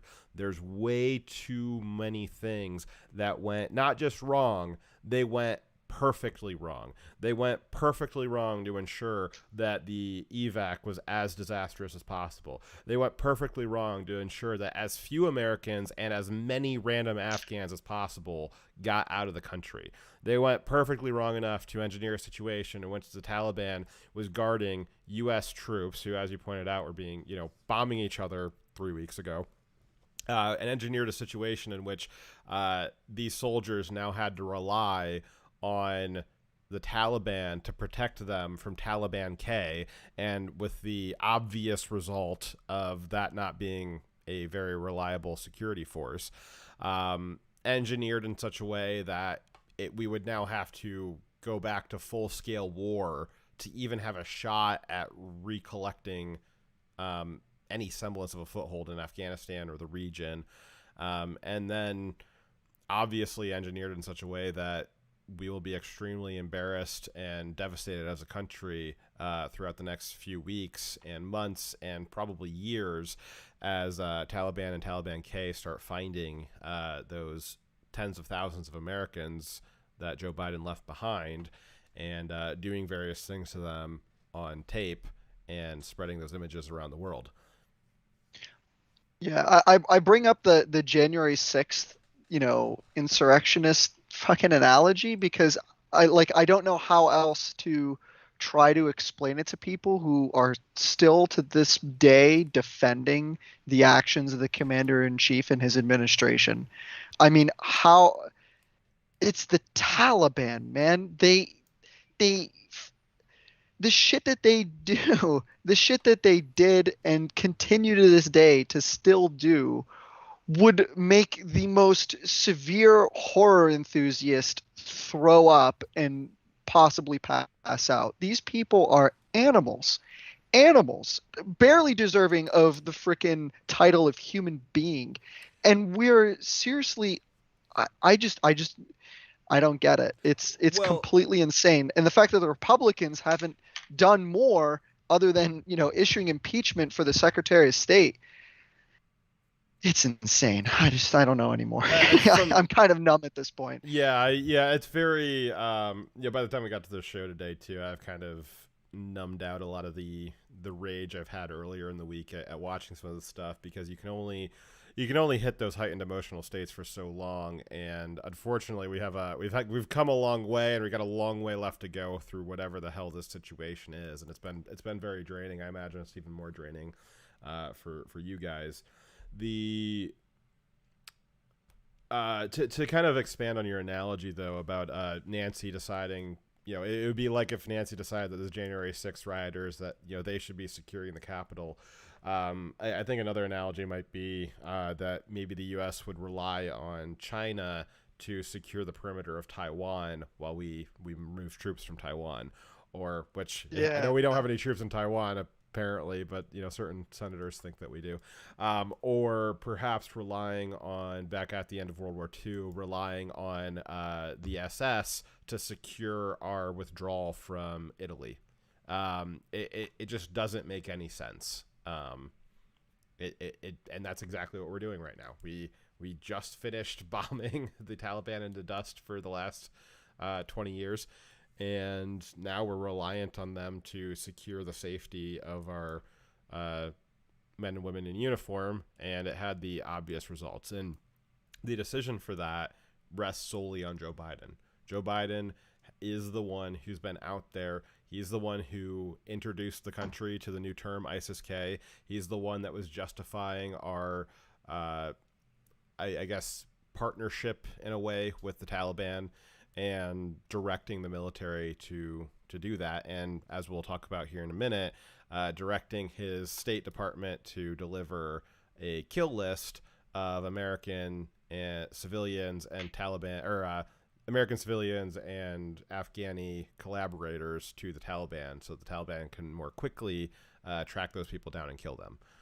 Which I know that sounds crazy, but it's true. They would never do that. Taliban, going door to door, killing people. Oh, jeez, come on. Let's see here. Anyways, did you read through that yet, Dyer? He also confirmed that. Yeah, I said that already. All right. So as of today, CNN has reported that 1,000 Americans still remain stranded in Afghanistan, despite the claims of the Biden administration saying they are not choosing to stay. Many of these reports are actually stranded on the ground. Man, sorry. Okay, maybe fix that. I know what you're trying to say. I'll go back. Yeah, okay, the Biden administration said that they were choosing to stay. Yeah, okay, and the reports say otherwise. Yep. Yeah. Joe Biden said the people. So as you guys know, we went through this last week, the numbers game. So. And I want to go through a little bit of how my prediction was correct last week. So 2 Wednesdays ago, it was initially announced that there was 11,000 Americans stranded in Afghanistan and that they needed to be evac'd. On Thursday, the Pentagon announced that they had an evac capacity of 9,000 people per day. And after Thursday, there was 11,000 people minus the 9,000 evac capacity. Suddenly it equaled 15,000 Americans were stranded. So somehow the number went up. And then on Friday, after another day of 9,000 evac capacity, 15,000 Americans remained stranded. And we actually had all the way up through this Thursday, it was still being reported that there was 15,000 Americans stranded. So we had a whole week of them using that 15,000 number to try to launder Afghans out of the country. And my supposition last week was that they were going to keep that 15,000 as the reported media number to make sure that you, the American people, kept thinking, oh, we have to still be there. We have to keep helping the Americans get out. We can't pull out yet. We have to stay there and help these 15,000 Americans get out. And what they were really doing was just making sure that you had in your head, oh, they're still working on getting the Americans out, when really they were getting out random Afghanis. So we had late this week, I believe late Thursday or early Friday, we've had some more specific breakdowns on the numbers of who and what was evacuated from Afghanistan. As of right now, it seemed like there was anywhere from 90 to 100,000 people evac'd from the country in the last 2 weeks. Of those, about 5,000 were American citizens. So I was expecting an 8-to-1 ratio, 8 Afghans to 1 American being removed from country. It appears that they went 20-to-1, where they had 20 Afghans removed for every American that they removed. Now, you might be thinking, oh, well, didn't they say that the Afghans removed were like, you know, the translators and the guys that helped us? And yeah, you're right. There was 90,000 Afghani translators. You know, it's a lot of translating going on the last 20 years. Nope, actually, that's not true either. The State Department has reported that as many as 50,000, possibly more, of the Afghanis that were removed had nothing to do with helping out the embassy, nothing to do with helping out the troops. They weren't translators. They weren't Afghani military. They're just random people. We don't know who they are. Biden doesn't know who they are. State Department doesn't know who they are. But by God, we got them out, guys. We got them out. So this whole idea of the special immigrant visa, this SIV program, the idea that we needed to get the translators out, that was all a big lie too. This entire thing has just been I guess Joe Biden didn't think that Mexico was sending enough people over the border. We only got to 1.4 million in the first 3 quarters of the year. So maybe they just weren't at a high enough volume, and Biden needed to engineer a situation in which he was able to get even more random, unvetted immigrants into the country, and this appears to have been a remarkably efficient method of doing that. Now, as Dyer just said, the new number that's being reported as of, I believe, yesterday evening is 1,000 Americans remained stranded in the country, and that number has been adjusted because the Biden administration and the State Department have said, well, there's a lot of Americans that don't want to actually leave. They've either got dual citizenship, or they're working on a project in the country, or they have some other reason why they would like to stay in Afghanistan. Now, that might be true for a few of them, but one of the groups that the State Department forsake that was tracked down by the media was a school group of, I believe, high school-aged children. I think about 20 of them, with a handful of adults that were. I have no goddamn idea why the fuck they decided to go on vacation to Kabul, but that's where they are. But they were one of the groups that the State Department had tagged as not wanting to leave the country. And yeah, you can be sure that when the State Department tells you that a bunch of American high schoolers decided that they were just going to live in Kabul under the Taliban now, yeah, that's definitely, there's nothing fishy about that. I'm sure they really want to stay. I'm sure that they don't actually want to get on a plane and escape that country at all. There's not a chance of that.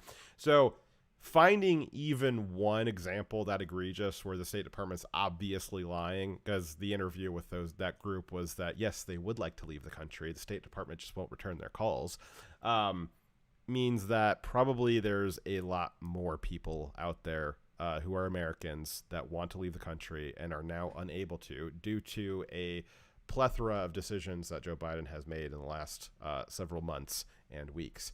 Another number that was thrown out was tossed out by Donald Trump himself, which we don't have any ability to confirm his number, but we would point out that Donald Trump would still have access to secure briefings, as every former president retains the ability to, their classification status. And so Donald Trump had stated on an interview earlier this week that the reports he was seeing showed that as many as 35,000 Americans remain stranded in country. Now, I don't know I don't know if there's no way for us to possibly vet that, but I would point out that Donald Trump does retain his security clearance to view classified briefings. So maybe he knows something that we don't have the ability to know. I'm not sure, but I thought I'd put that out there, that the precipitous drop in the numbers is also suspect, as was pegging the number artificially to 15,000 for 7 days in a row was also suspect. Any thoughts? I was looking for the video of General Hank Taylor saying about how he's communicating and depending on the Taliban. I've got that in the notes already. Cool, perfect. Yep. Notes on what you're talking about now. Let's see here. So on the list of names that we had just spoken about, Joe Biden admitted in his speech today that the State Department may have, he's not sure, but the State Department may have given the Taliban a list of names of Americans who they would like to evacuate, and also a list of Afghanis that helped the American military and the embassy the last 20 years. Because the Taliban has been setting up checkpoints around the airport, and as we'll see in a second here, the Taliban is being relied upon to secure the perimeter of the airport. And so Joe Biden, bumbling buffoon, decided that it would be a great idea. Well, if the Taliban doesn't know that we want these people to be evacuated, they won't let them get through the perimeter, right? So let's send the Taliban a list of all the Afghans that helped us in the war against the Taliban for the last 20 years. Now, I'll remind you that right before the State Department sent the Taliban this list, the Taliban had already found a few lists at the embassy and had been going around to the houses of Afghanis that had worked at the embassy and executing them by shooting them in the back of the head. We actually, in the initial days of Kabul falling, there was a report that the State Department went to great efforts to ensure that they had wiped the computer systems of the embassy remotely, because there was a fear that if the Taliban got a hold of those computer systems, they'd be able to see the rosters and they would know who to go after. So after all of that effort to make sure the Taliban couldn't see which Afghanis were helping us, because we knew that they would go out around and get executed. Now, I've said several times, and I'll say it again, I don't care if an Afghani helped us. They need to stay where they are. That's their country. They need to stay with whatever the hell's going on there. But that doesn't mean that I think that the U.S. needs to expedite their execution by giving the Taliban a list of the personnel that helped us and their addresses and their family members and their aliases and everything. We saw last week, actually, one of the Afghanis that had been assisting us at the embassy. The Taliban found him, hung him, cut off his limbs, and then burned his U.S. State Department ID card into his chest. Yeah. And the State Department looked at that and said, you know what? I think we can trust the Taliban. Let's send them the list. Let's send them the Those list. seems like the actions of a trustworthy people. Yeah. I don't see anything wrong with that. They don't hold a grudge for the last 20 years of combat. No. Yep. So military leaders on the ground, after it was revealed that the State Department did this, military leaders on the ground who had previously reported that they had been forced by the State Department against their will to provide the names of people who needed to be evacuated the Taliban, because the military commanders on the ground aren't fucking idiots. They understand what's going on down there. Military sources referred to the decision to release the names to the Taliban as a kill list. That the State Department essentially is providing intelligence to the Taliban so the Taliban can more effectively kill the Afghanis that helped us the last 20 years. Yeah. With friends like that, Jesus. I don't think that the State Department should have, the ability to force military guys to do something like that. But yeah, that is insane. At least they realized what they were doing was incredibly stupid. Nazi fags. How dare you? Jews in the... Why would you do that? Didn't Biden also give out a list of critical infrastructure locations to Russia and China within the last few months? Yes. Seems like giving out sensitive information to deranged military dictatorship is sort of his go-to move lately. Yes, it is. Thank you very much, Triumvirate, for the $10. Much appreciated. Also, thank you, Bob Muckricker, for the follow on DLive. But yes, you're absolutely right, White Lion. The Biden administration doctrine, there was every administration has their doctrine, right? So the Biden doctrine is to figure out what our most sensitive and fragile national security assets are, and make sure that our enemies know exactly what they are. If it's critical infrastructure, Biden makes sure that our enemies know exactly what is our ranked top 16 most important critical infrastructure pieces are.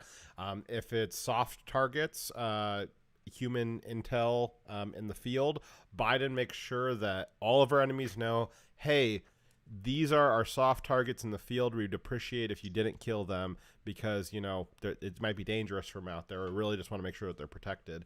I wouldn't be surprised if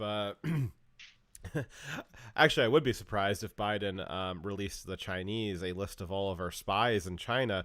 The reason why I'd be surprised about that is because we don't actually have any spies in China right now because Hillary actually did that. So maybe it's just a Democrat thing. Yeah.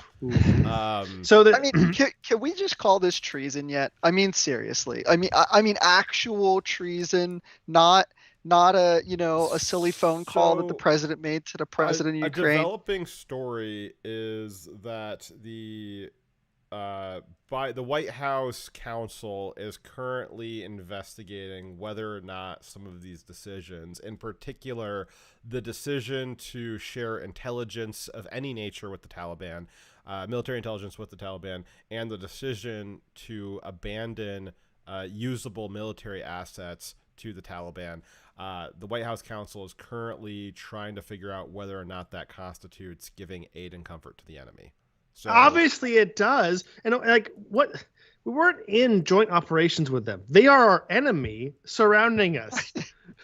And it's not like, we went into, after we left Germany, it's not like the Germans are like, oh, hey, random German citizens that, we now get along with or whatever, the war is over. These people were fucking terrorists. They remain to be this day to be terrorists. They chop off limbs, hang bodies, and burn their DoD credentials in their chests. They're insane butchers. They use rape as a way to punish someone and torture them before death. Yeah, what was the other one? They buried. They had a father bury his daughter up to her neck and then threw the first stone to stone her to death because she wanted a divorce from her abusive husband. Bro, what the fuck is going on? And we gave these people lists. I mean, it's bad enough. It's certainly bad enough that we gave them lists of their own people, but we gave them a list of our people. What the fuck is going on? How is this real life? I mean, what did you think they were going to do? Are these people just? It's like they left college and decided, oh well, now I can run a State Department. Now I can. I would sooner shoot the State Department guy who's trying to hand over a list than allow that list be handed over in front of me. I'm not going to condemn my people to death. I would rather give up my freedom and my rank and my position because I know what that was being done there was treasonous. And allowing it to happen it's not the kind of character I have. I'm sorry. I mean, essentially, like, the State Department almost needs to be dissolved. Like, I'm trying to think of something useful that they do, and I really am coming up short. The just in this evacuation alone, not to mention all of the stuff that they did during the Trump administration, making up evidence to try to get him impeached, purposefully lying and bragging about lying to Trump about troop deployment numbers so that they could retain control over military deployments at the State Department. But in this situation, you've got the State Department requiring Americans to sign a blood tax, a blank check to be allowed onto the airplane for evacuation. And then now you've got the State Department giving our enemy lists, like rosters of all the people that we would love for them to not kill. I mean, at this point, what is a redeeming quality of the State Department? I understand that it probably does a few things that might be of use to the American people, but at a certain point, it's so deadly to the American people that it would just be net better if they weren't there to do anything. I'm starting to see a trend with the solutions to problems that you come up with. A lot of them involve the dismantling and completely of any kind of government institution that is it's almost like I'm a corrupt government libertarian, Dyer. It's almost like you support having only the base essentials of what a government needs to be. I want to point out that while we're talking about dissolving parts of government, it looks like a large portion of you guys who watch my Twitter think that we should dissolve the presidency down to electing just the chair. Sounds good. Dyers, do you want me to post that? You want me to show that on the screen? Why don't you send that to me? Briefly. I would rather have a chair than any Democrat. Well, no, I mean that's I forget which I forget who said it, but I think it was somebody. I can't remember when, but there's a quote somewhere that said, "I'd rather be governed by the first 100 names in the phone book than I would by any of these fools." And that's so obvious. I mean, look at the, as you pointed out, Krieg and Dyer and everybody, the obvious idiocy of the way in which we pulled out the allowing the military to be removed prior to large portions of the civilian population, giving up a obviously defensible, secure air base, and then trying to just wing it at a civilian air base with only one takeoff runway. That it's so obviously wrong to even a child that if you just picked out 3 random people out of the phone book, they would have been able to come up with a better plan to evac us. And it's just so again, that's why it seems like there's something funny about what went on, that there was an intentional botching of this. I'm not entirely sure what the reasoning for it was. There might have been a couple of reasons, but it seems intentionally botched. And at least I can tell you that at least a random couple of people out of the phone book would at least try. They'd be more likely to at least try. Random people flailing around trying to decide something that are out of their depth would have been less wrong because it'd be random than someone that seems to have done everything wrong on purpose.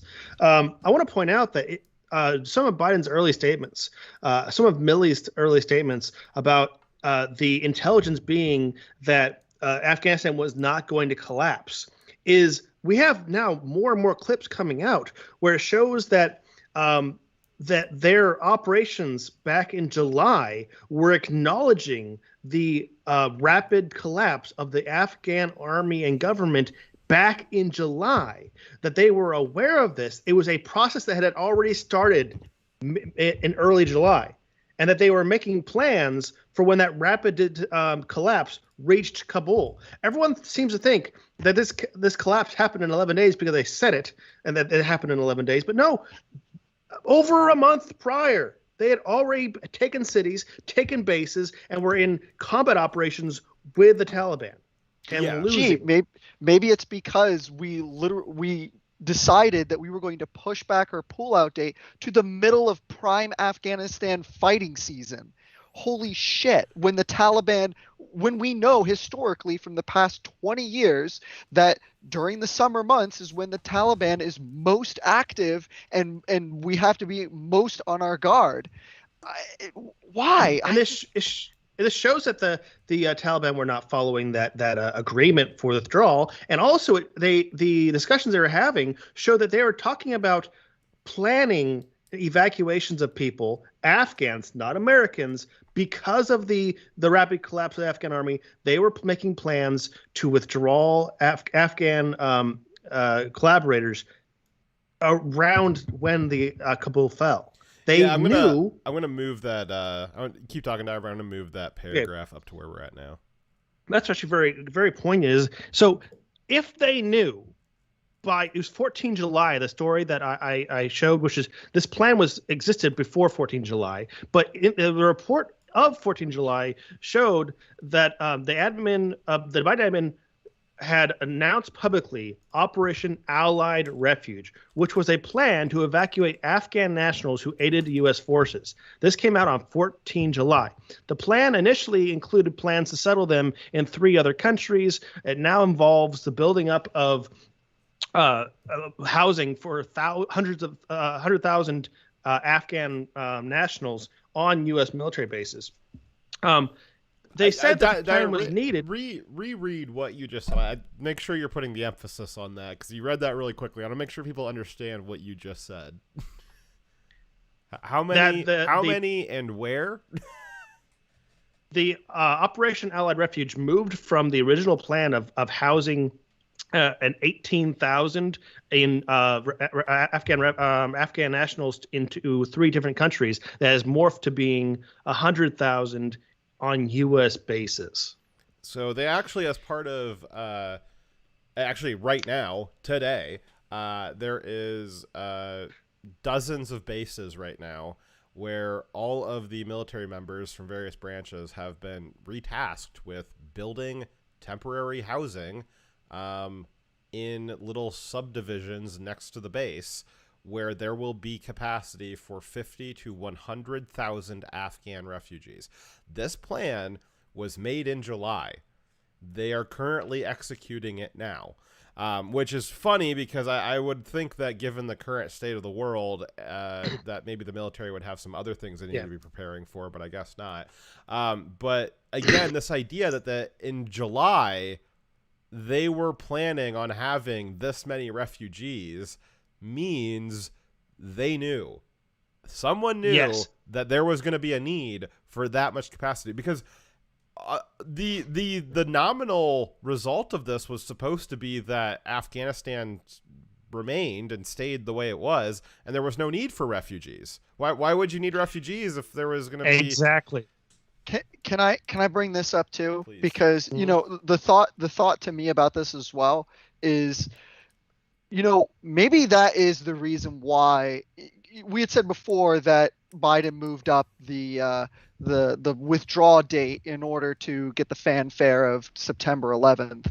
But maybe the real reason why is they wanted to import as many of these fucking people as they possibly could, because is it really just as simple and just as stupid as everyone's catching on to? You can't fake the fucking ballots anymore, so why don't you import real fucking people that will vote however the way you fucking want them to? Because 100,000 votes sounds like a really good way to swing an election. I mean, is it that sick? Like, am I pushing too much? I mean, after several million people from South America and Africa and also Middle East coming across our southern border, after several million people being welcomed across, I don't think you're so far off, and this is actually just a drop in the bucket in comparison. Yeah, I really think, Krieg, I think you might be underselling it too. I think that's maybe even more disgusting because I think that it doesn't have to be any one interest group that's getting something out of this, because this whole debacle is very much serving that need for voters or people to put ballots for. It serves that need, right? It also serves the need of the military-industrial complex, and then it serves the need of the State Department and the just general our globalist elites, supposedly. The globalists, it serves their need of making sure America looks as weak as possible and is dumping as much money as possible into the world stage. There is this just desperate desire to dethrone America and Americanism, and this serves that purpose. So, is it as simple as just needing more votes for the Democrats? Yeah, checks that box. Is it as simple as Lloyd Austin wanting to get a kickback from Raytheon and certain other members of the establishment getting their kickbacks from other military-industrial complex companies? Yeah, checks that box. It's that simple. Is it as simple as just embarrassing America on the world stage so that globalism has a better shot at taking over, and we stop this notion of the American freedom spreading around the world? We stop this. We stop the Hong Kongers from looking at America with pride and hoping that they can get some of that freedom too. We stopped that in Cuba. We stopped being an inspiration around the world. Yeah, it checks that box too. So there's multiple things that this whole debacle serves, and I'm sure that there's even more if you keep searching for it. But there's a lot of people who will praise America when they fail inside of America. And maybe even like Biden is just the sacrificial lamb for all this shit. Because I really think that this dude is just motivated by the Obama condition of I want a legacy. I want something that, I did spectacularly. But clearly he can't do that because I don't think that's what it is. I think he can't that he wants to ensure his family's position in the elites and survival in the new government by being, by doing these things. He's ensuring his family survives in the elite. Yeah, maybe he's looking out at the Clintons and what's happened to them, and he's worried that they might go to the same way. I think it's important to remember too. Way back, you roll the clock back a few years, back to the Ukraine gate.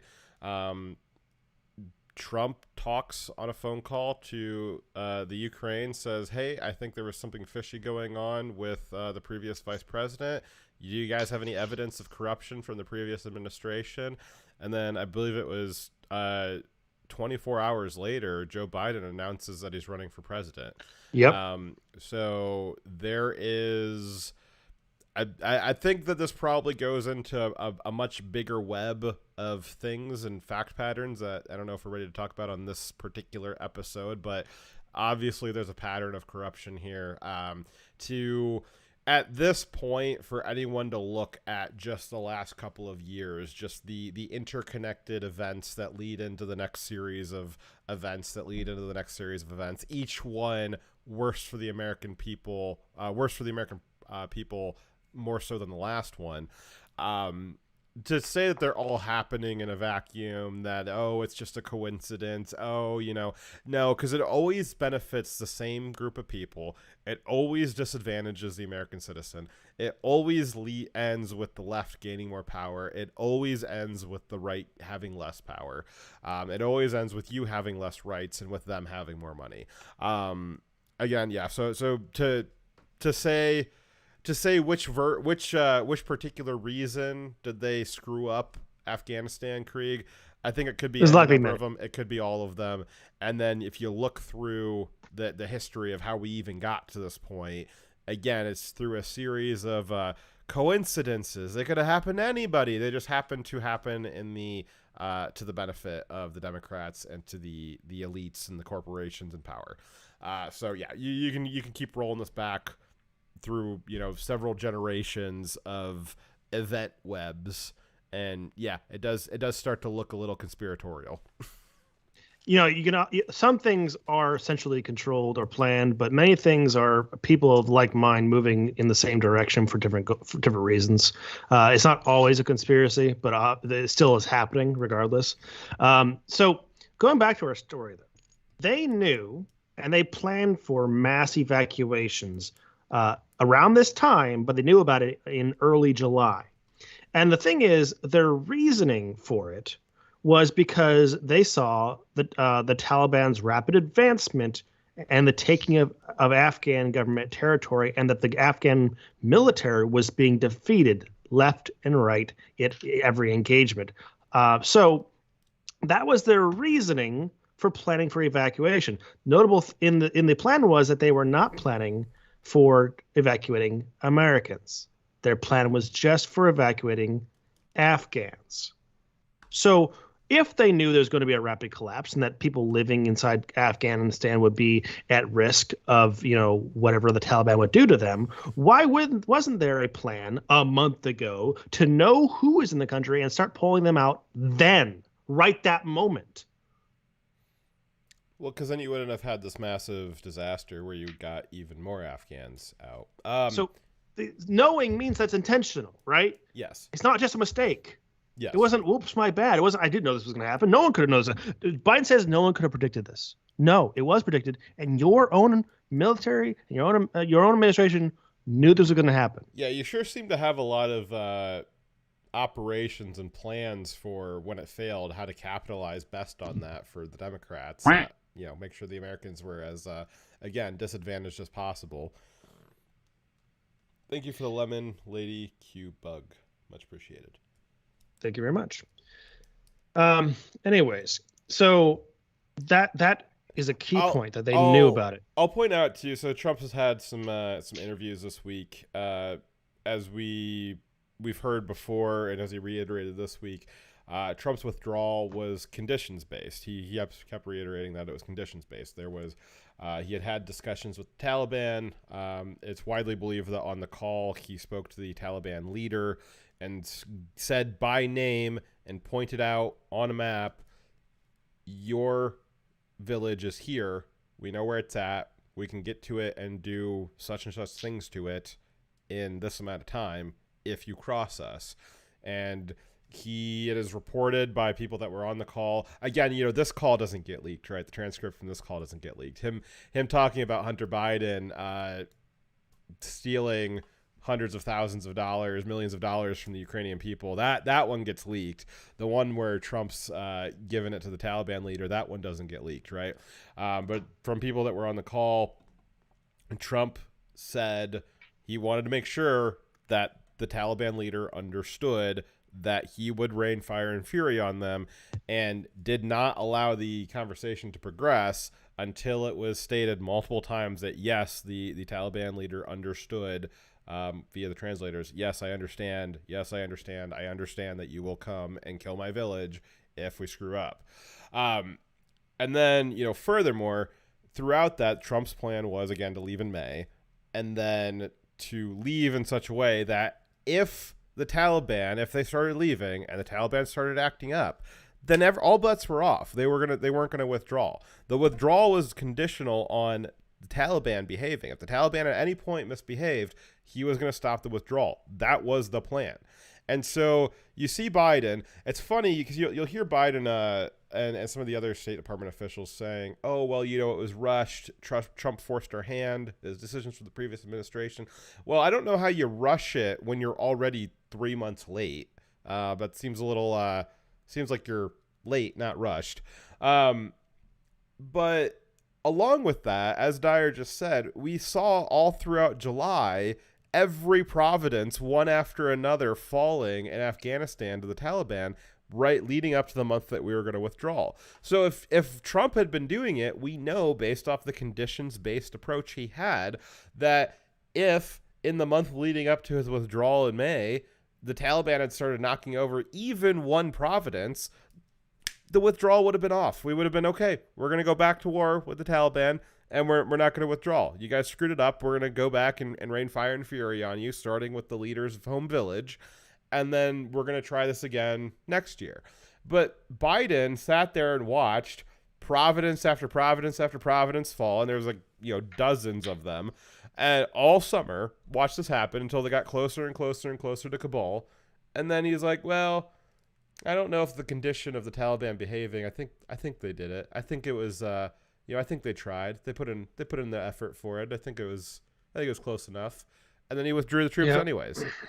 It was ridiculous. So Trump had a cycle of negotiations with the Taliban for basically the entire time he was in office, where he was trying to negotiate them to do this kind of peaceful withdrawal, and they would not honor it. They'd attack, and then he would then surge in airstrikes and attacks and hurt the leadership, hurt the troops on the ground for the Taliban, and then force them back to the table using brute force. And this was a cycle that back and forth of them saying they're going to do a ceasefire, then not doing it, and that this progressed to them finally getting an agreement and actually honoring it for several months before Trump said, okay, this is now our pullout date because they've been honoring the ceasefire, right? That's very different than what Biden did, where he didn't hold him accountable at all.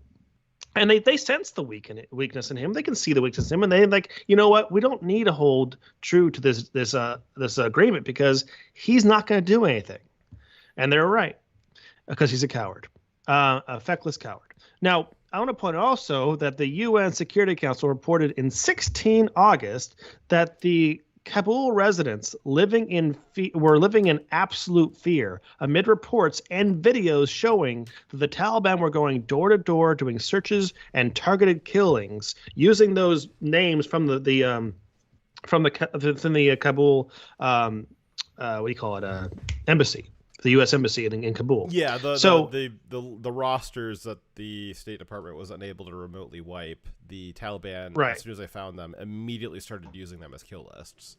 So the Taliban is currently following kill lists and killing people on those lists in mass. And that is the group. Those are the people that the Biden administration decided to give a kill list to. Yes. And this is really this whole sharing of intel with the Taliban is a direct result of the administration's insistence to take the Taliban seriously as a legitimate government, which is rather unique for American foreign policy. Typically, there's two kinds of revolutions in the world. There's revolutions that America instigated, and we get the resulting government is what we or the CIA desired to happen. And then the other kind is a revolution that we didn't want to happen. And universally, revolutions that we didn't want to happen, when the new form of government takes over, we don't recognize them. We did that with China. Well, I don't know, the Biden administration seems to be changing that policy a little bit, but for decades, we have recognized Taiwan as the legitimate government of China and China as being an occupied entity. We did same thing with Korea, and we've done there's other countries that we've done that with too. They're escaping me right now, but we've done that traditionally with foreign policy, that when there is a country, we did that with Cuba, when there's a country where a revolution happens that we did not sanction, as there has been recently in Afghanistan. The Taliban taking over was not a sanctioned transfer of power by the U.S., but all of a sudden we've changed our generations long-standing foreign policy doctrine of not recognizing them. And the Biden administration, I don't know. I think it might have something to do with wokeness. I think that there was this idea that, like, oh, the Taliban being the baddies, you're just saying that because they're brown and Islamic when they're by and large whiter than most of you, guaranteed. They just happen to have a beard. And yes, they are Islamic. There was this idea pushed out, I believe, by the State Department that these were reasonable people. And I believe that they got those ideas from woke principles. And this is a direct result of that, is that they don't take the enemy seriously.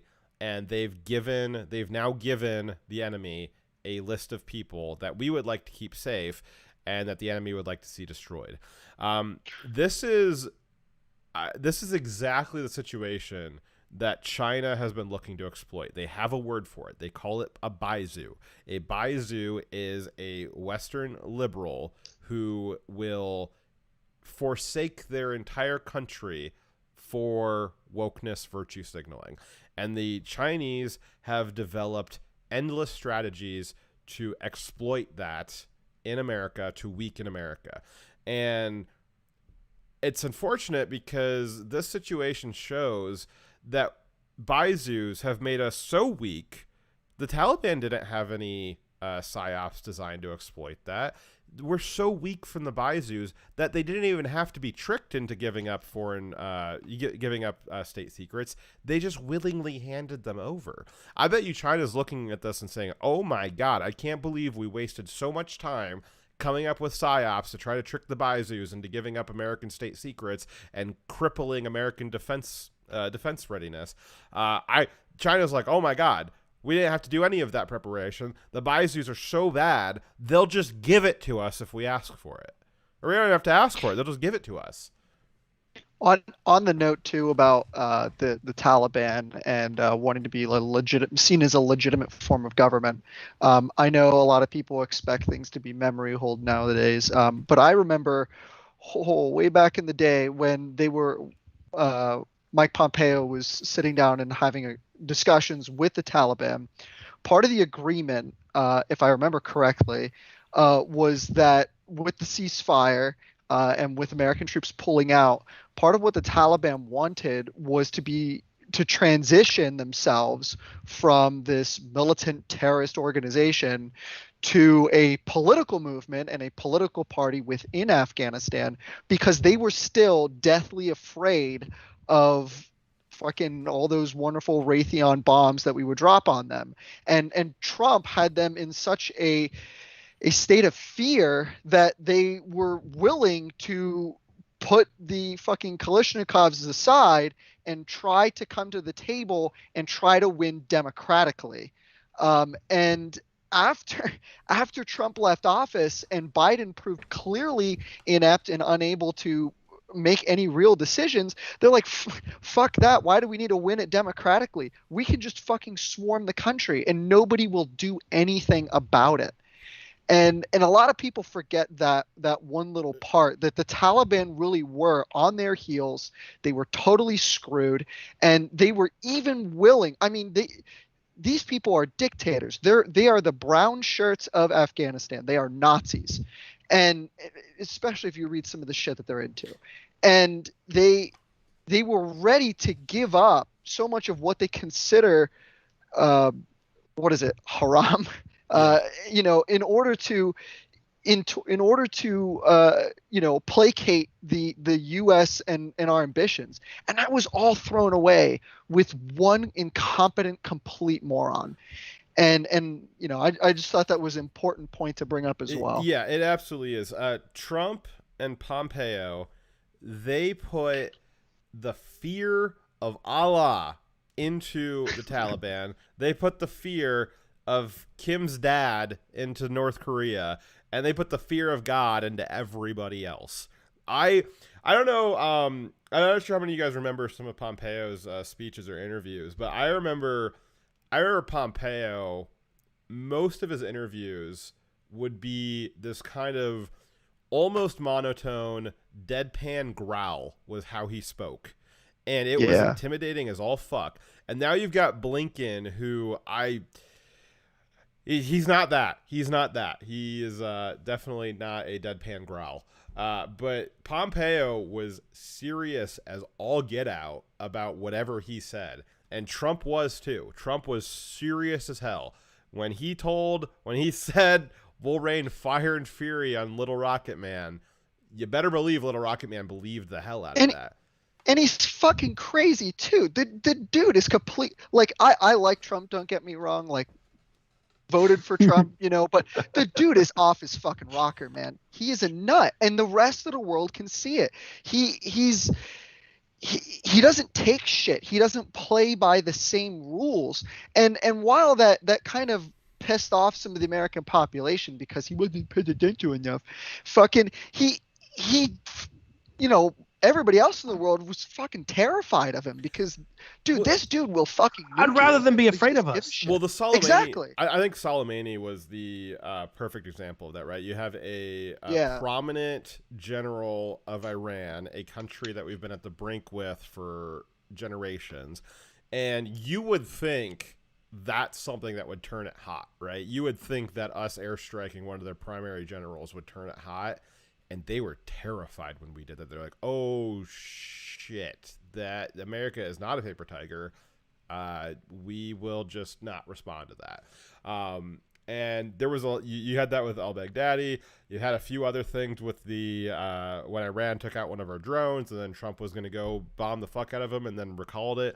He was a lot of stuff in the moment. It was like, oh crap, like I think that's going to turn out really badly, and it never did. It never did. He was extraordinary at brinksmanship, and it had everyone terrified. It had all of our enemies absolutely terrified that they had no idea what he was going to do. It's so obvious what Biden's going to do, and it's so obvious what the results of it are going to be, right? Again, I, along with a lot of people on both sides of the aisle, thought that the Soleimani assassination was going to be not great. A lot of people thought that the decision to respond to Iran taking down one of our drones was not going to be great, turn out well. We thought that maybe him speaking to Kim Jong-un that way was not going to end well. And we were all wrong about how that was going to end. And then Biden does stuff, and it's like, wow, I'm pretty sure that's going to end badly, and it does every single time. Every single time. Biden is absolutely predictable, and the results of his decisions are absolutely predictable. Trump, not so much. Not so much, and it is good. It is good to have our enemies confused what America's foreign policy is. America's foreign policy needs to be, we'll probably come get you and you'll never see it coming. Maybe you haven't even done anything in the last couple of months and we'll just come get you out of the blue because we felt like it that day. Maybe you'll do something and we'll get you an hour later. Or maybe we'll tell you that we're going to blow up your entire village if you do anything, and maybe we'll just do it. Maybe we're just crazy enough to do it.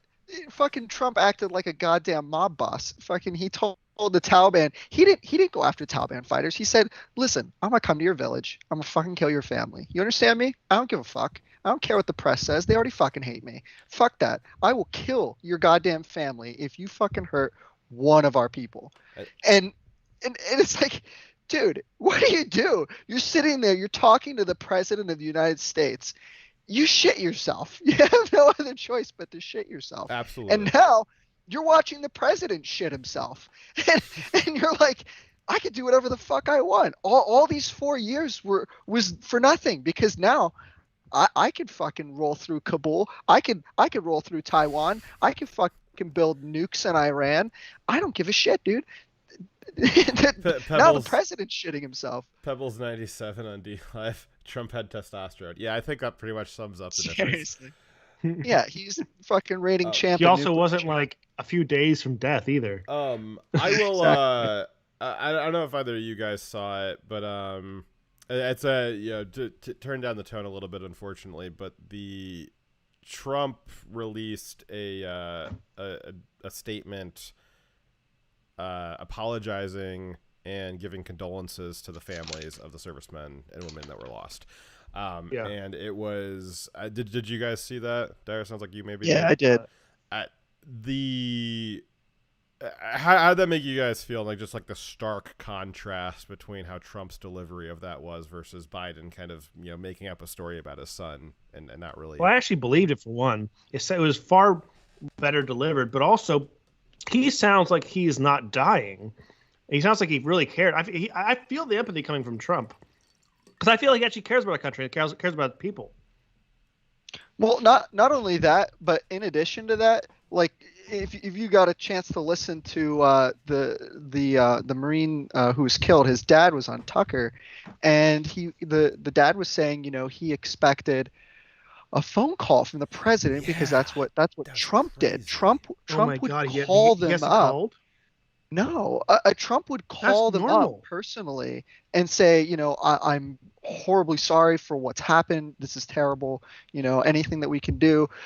Biden hasn't done that. I mean, maybe I'm wrong. I could be wrong. But as far as to my knowledge, Biden has not called the families of the people that were killed. Yeah, I saw that. I watched that interview this morning. And yeah, you're right. So the interview with Tucker last night was again, father of one of the killed Marines, and he said that at the time that he was having the interview with Tucker, he said that he had been awake for 36 hours. His son had been killed 25 hours prior to that interview. And as of that interview, 25 hours after his son had died, Biden had not called him. He had received as really, really hard to watch, but he said that he had received the entourage of Marines that came to his house to inform him, but he hadn't received any contact or anything prior to that, which I think is pretty common. But it was typically within 8 hours, a detail of whichever branch will come to the house to inform whoever it is of the loss. And so the Marines came by and told him, and you guys can go watch that. It was a very very difficult to watch interview, but as of that interview, Biden hadn't called him. And realistically, I got to imagine a lot of families are just like, do you really want Biden calling you? And that's what's really hard. Is I think that obviously every now and then we're going to have presidents, about half the time, are probably not going to have the political allegiance that a military family might have, and that goes for both sides of things. But in that moment, a president calling you is probably still a powerful thing, and Joe Biden just is not that. Not to mention the fact of the matter is that they were killed as a direct result of decisions, very stupid, obviously stupid decisions that Joe Biden made. And you know, I kind of almost feel like those families are lucky that they didn't receive those phone calls from Biden. But it's interesting because it goes to show that you know, the last 4 years was, Trump's breaks decorum. You know, this is not how the White House is supposed to be. He's sullying the office, and here we go with the Biden administration immediately breaking decorum of a very obvious tradition of the president calling the families of slain soldiers. Along with that, we actually had up until mid-morning on Friday, the White House had not reduced the flag to half-mast. Now, the Capitol had right away, but the White House took almost a full day after 13 servicemen and women were killed to lower the flag to half-staff. So they want to talk about the tradition. When I went out to the door this morning, I saw the base that I'm at's flag was not lowered, and I called security forces immediately and said, "Hey, this needs to be lowered. Get your guys out here." And I even checked before I called, and there was a half-staff order already out that just wasn't being followed yet. In any case, where we I don't know about you. Here, Dyer. Yeah, well, I'd like to get back to the story. So we got BBC reported that at least one of the Afghanis evacuated to the UK from Kabul was on a no-fly list for criminal acts and terrorism. Now, the story was not saying that only one Afghani was on a no-fly list. Just they highlighted one because he was specifically a terrorist. Oof. And he was allowed to be flown out of Afghanistan to go be a terrorist in the UK. Now he wasn't the only one, though. That was just the UK. The United States government has reported that, quote, as many as 100 Afghan evacuees flown out of war-torn Kabul are on intelligence agencies' watch lists. So at least according to the State Department, at least 100 Afghan evacuees are on intelligence community watch lists. We're helping the Taliban invade. I guess they weren't. I guess they weren't watching those lists very closely, or maybe they were too busy giving them off to the Taliban. They're too busy charging Americans blood tax. Yeah. A United States government official warned on Tuesday, as it was revealed one passenger flown out to Qatar has potential ties to ISIS, which means he wasn't Taliban, because as we just went through, ISIS is not Taliban, and Taliban. No, 99 were Taliban, one was ISIS. Oh, okay. And 99 Taliban. Heads on the wall. 99 Taliban heads. One fun. Okay. Let's see here. Dyer, why don't you open this up and I'll pull up this video here. Why don't you give some context before we play it? A Marine Corps Battalion Commander, Lieutenant Colonel Stuart Skeller, has put out a video on social media on Facebook that it went pretty viral. He was in uniform. It looks like he might have been in his office. But regardless, he made a political statement demanding that the military leadership have accountability for what's happened, because he, like many in the military, can see that serious missteps, serious fatal flaws have happened in the last, well, I can say 20 years, but let's just narrow it down to related to the withdrawal.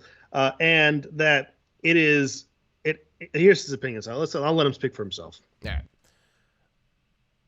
There's a time and place for that. But the reason people are so upset on social media right now is not because the Marine on the battlefield let someone down.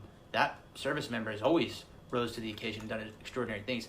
People are upset because their senior leaders let them down, and none of them are raising their hands and accepting accountability or saying, we messed this up. If an 05 battalion commander has the simplest live fire incident EO complaint, boom, fired. But we have a Secretary of Defense that testified to Congress in May that the Afghan National Security Force could withstand the Taliban advance. We have chairmen of Joint Chief, who the Commandant is a member of that, who's supposed to advise on military policy, we have a Marine combatant commander.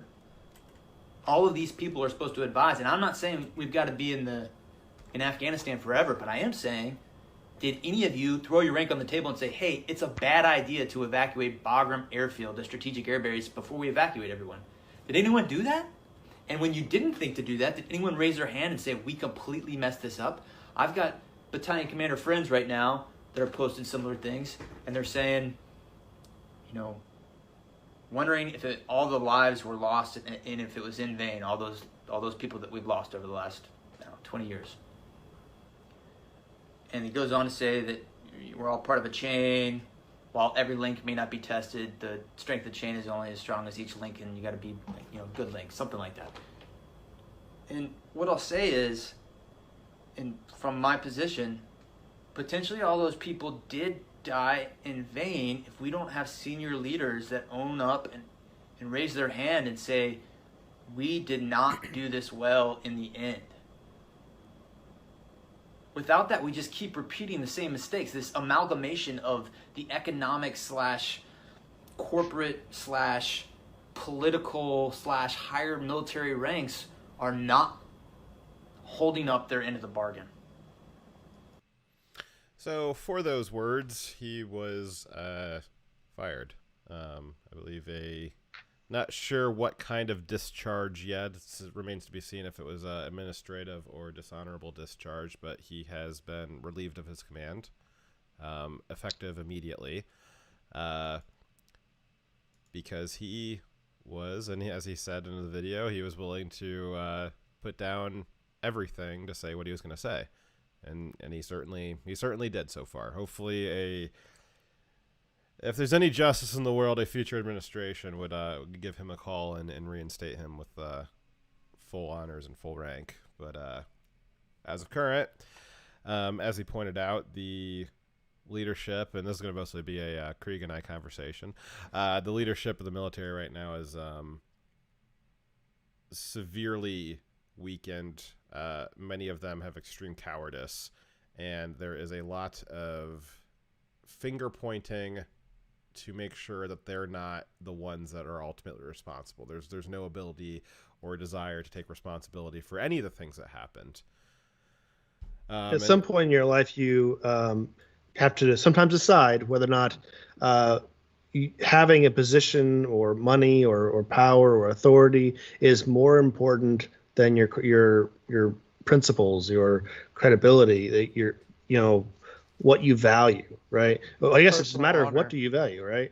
And I guess at this point, this person and many others have said, you know what, I do not value my position in the military more than my core values as a person.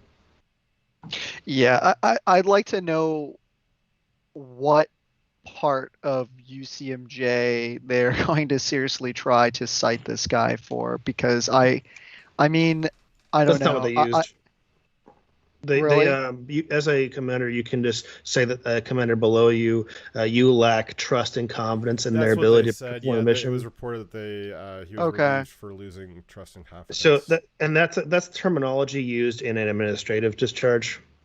Yeah, let's see here. So okay, Scheller said on Facebook, to answer your question, Creek, Scheller said on Facebook that he had been, quote, relieved for cause-based, he had been relieved for cause based on a lack of trust and confidence as of 14:30 Friday afternoon. He added that if he was in the shoes of his superiors, an officer who openly dissented, he would have relieved them as well. He also said that he would not say any more until he has formally been discharged from the military. And I'll kind of add some context to him saying that if he was in his superior's shoes, he would have also dismissed an officer that openly dissented. I'm taking that to mean that if he was in his superior's shoes, meaning that he was a corrupt superior, he would have also dismissed a underling that had integrity, because he wouldn't want to get found out, as his superiors clearly do. His superiors clearly got rid of him because he was pointing out their failures, and they just didn't want to see that. Him being discharged only further proves that he was absolutely correct.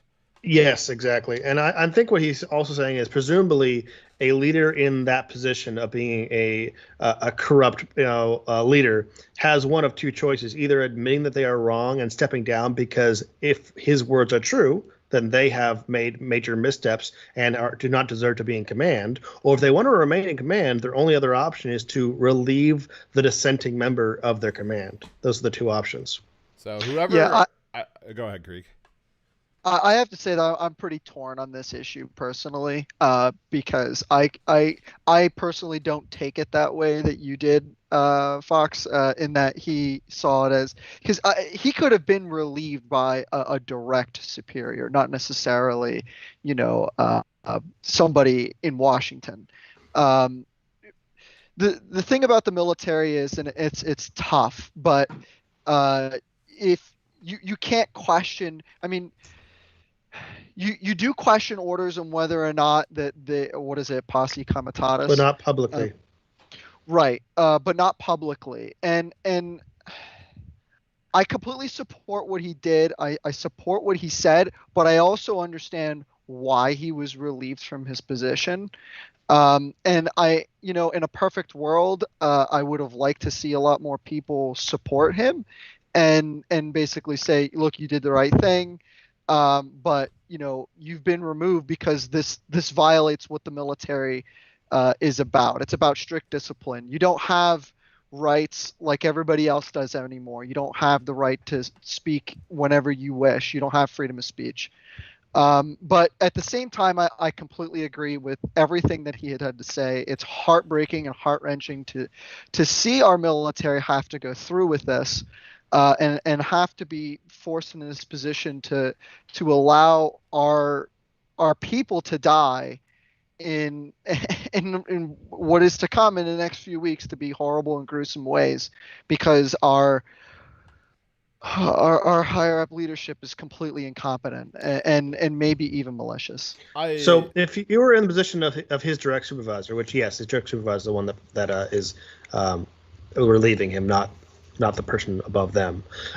Would you have the option? Okay, well, I mean, he said what he said. He did what he did. I have the option of not removing him. I can still punish him without kicking him out of the Marines, right? Right. There's lots of options in between nothing and that. But you have the option of, okay, I have this person who needs to be that the military would benefit from having in. Maybe he did something the wrong way, but this is the right kind of guy to have. I have the option of standing behind him and saying, no, I'll put my rank on the table to say this person should stay in the military. And then it'd be the person above them that have to decide whether or not both of you guys are getting in trouble for it. Yeah, I agree with that. I think he probably should have been, I'm not a reprimand, for God's sake. How officers work, but maybe you still could get a reprimand. relieved from his current command and put somewhere else, or reprimanded like you said. But yeah, I would have liked to see you, as Dyer kind of described. I think okay, so, and he said it in the video. He's like, I'll put it all on the line to say what I'm about to say. So he in the video is acknowledging that a possible result is what ultimately happened, where he was going to be relieved. Right. So he was willing to put his rank on the table. What I would have liked to see is that his commander had also said, okay, I'm going to bubble this up. I agree with you. I'm going to put my rank on the table, and now my superior has to get both of us. And if they could have gotten that to bubble up high enough, maybe something could have changed. But it immediately got cut off, which is concerning. And I understand what you're saying, Krieg, and I actually fully agree with you that the military has to be rigid hierarchy. There really is not a lot of circumstances under which I think that it's appropriate for mid-level commanders to start acting against orders or acting autonomously. Now, in this situation, I don't necessarily think that that's what he's doing. I do see the issue with questioning orders. But from his perspective, I can understand, or at least attempt to understand, that he's sitting there. What he said about his leader is about why he understands why his leader did what he did, because presumably a leader in above him would have been in the position of having to choose between either admitting that they were wrong or stepping down to admit that they were wrong. That they could have either doubled down or admitted that they were wrong. But he was in the position of either sitting by, doing nothing while he watched incompetence get his brothers and sisters killed, or he could try to do something about that. He could try to do something in any capacity to prevent his brothers and sisters from dying unnecessarily. And so I imagine that follows some of the core values. So it's hard to say. It's hard to say what position. I mean, I wasn't in that position, but it's hard to say. The problem that I think we're seeing here, and I know Dyer can definitely attest to this, is that, and this has been an issue since I was in. I left the military in 2015, and when I was in the military, lower enlisted, I'm talking. The specific individual was an E4, was a specialist. Oh, an open communist, openly spouting Marxist views, not modern day progressive liberal stuff. No, he's telling me I am a full blown Marxist, and other people listening to him. The military is going through a purge and has been going through a purge since the Obama years. And I don't even know if Trump tried to reverse it or even realized it was happening. But this guy leaving his or being relieved from duty is one amongst a pond of a million of people leaving the military continuously who are willing to stand up and do the right thing.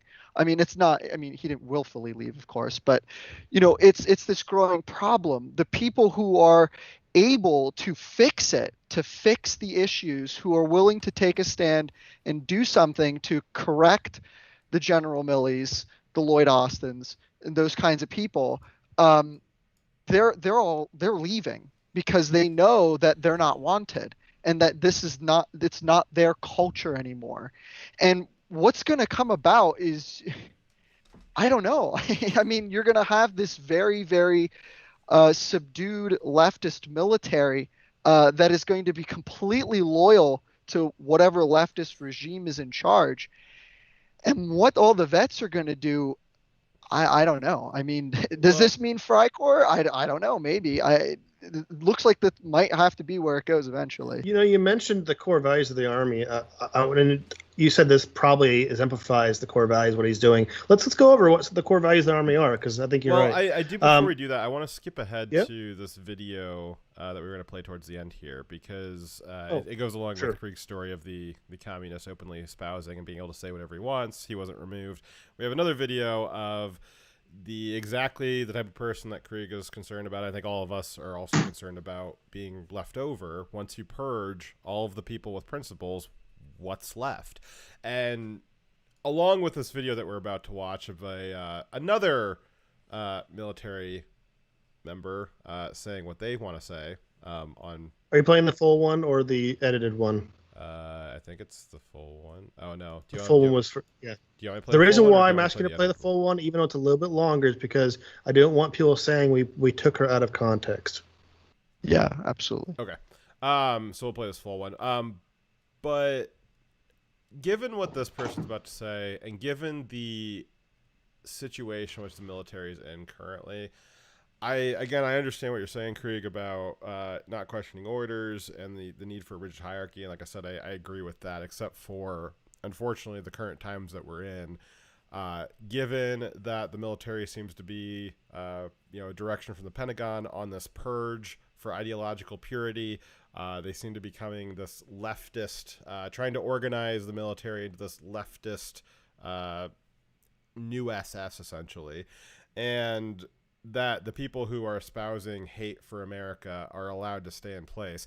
With those kinds of parameters, I kind of think anything goes at this point. If this Marine wanted to say what he wanted to say, I think anything goes at this point. I think a lot of the rules are out the window just because all the rules are being broken in one direction. And so the only chance America kind of at large has to survive is that the rules kind of get broken in the other direction too. Obviously the preference is the rules don't get broken, but the left has made essentially standing still impossible.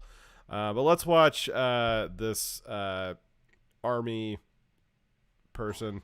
Let's see what she has to say about how She's an E7. How her values are living out in her view. What's up, TikTok? So this happened. This is a message for our United States military, the Air Force, the Army, the Marines, the Navy, Coast Guard, SpaceX. SpaceX? You mean the program that was made by the guy who makes Teslas? Space Force, my guy. Moving right along. Everybody that considers himself a person that would defend this fucking country. Where are you? I'm at work, defending this fucking country. We thought the military took an oath to protect this country. They took an oath to protect our Constitution.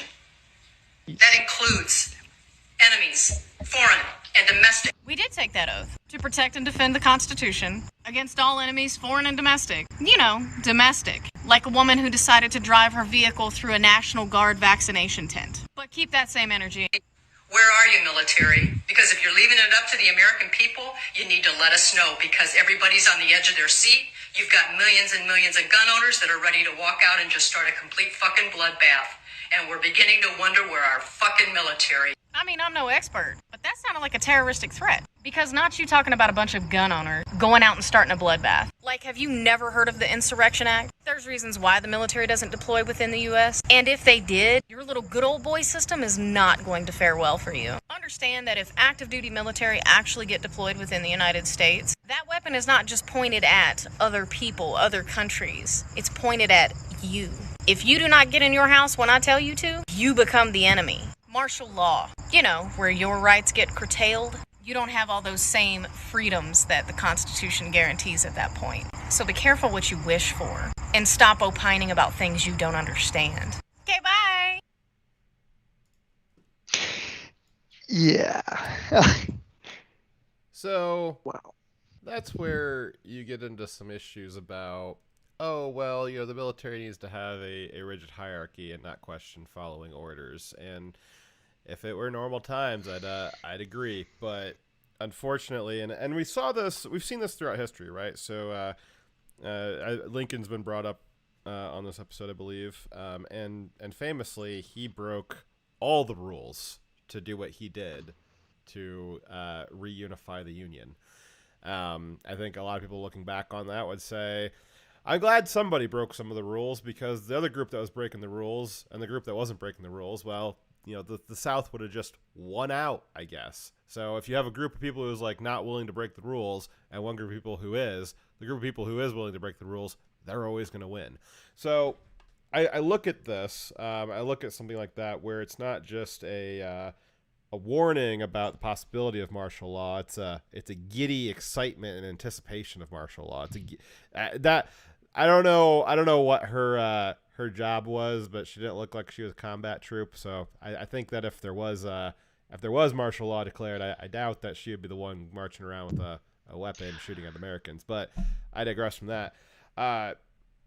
You see people like that where it's a giddy excitement to shoot at Americans if she should be so lucky to get that opportunity, versus a Marine commander saying, hey, I'm kind of tired of watching my guys get killed because of obvious incompetence. I would like somebody to take a little responsibility for that. I'm willing to put my rank and my career on the line to ask that responsibility be taken. He's crushed immediately. I believe Nuggets and Chicken, I believe that she is still otherwise employed. She is. You know, so first of all, I want to correct myself. I said she's an E7, she's an E6. It's been a long time. I've been out for over 6 years. So, but anyway, she completely missed the point. Staff Sergeant here, she didn't get what she was saying. She's not saying we need to declare martial law. She's saying, where is the military? Where are you upholding the Constitution? That means upholding the Constitution, not declaring martial law. She's not asking you to go and suppress the people. She's asking, where are you to go and turn your rifles where it belongs on the people who are trying to oppress the people and subverting the Constitution. And I think she knows that. I think she knows that, but she clearly is. I have to watch what I say. I could be wrong on this, but I don't believe that there's any mechanism in the Constitution to allow for martial law. I think that was something that would have been a mechanism left to the states. I don't think that there was anything that would have forbade the states. It's through the Insurrection Act. Yeah, but the Insurrection Act isn't in the Constitution, is it? Right. No, okay. You're correct. So that's my point. So I think martial law at the federal level is more governed around tradition and just the influence of a strong man to get the military to agree to it. But constitutionally, I don't think that there's any mechanism that allows or empowers that to happen. That's not to say that it wouldn't happen and that it hasn't happened in the past. It just only happens because there's a tradition of the military following what the president says to do. We've also talked about this on the show before too, that a standing U.S. Army that we have. I was about to say that. The 6 branches now. We even have a standing army in space now. Not that I don't love Space Force, but we have a standing army even in space, and none of that is constitutional. The Constitution provides for no standing army in a time of quote-unquote peace.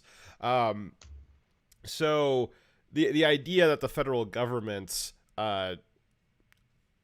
questionably constitutional standing army has any ability to declare martial law and circumvent the Constitution itself, that is not in the Constitution. So if she wants to say, oh, I did swear an oath to protect it from domestic enemies, well, I don't know if that actually works, because that oath isn't even in the Constitution. Again, that's not her saying, well, I'm authorized to protect the U.S. from domestic enemies.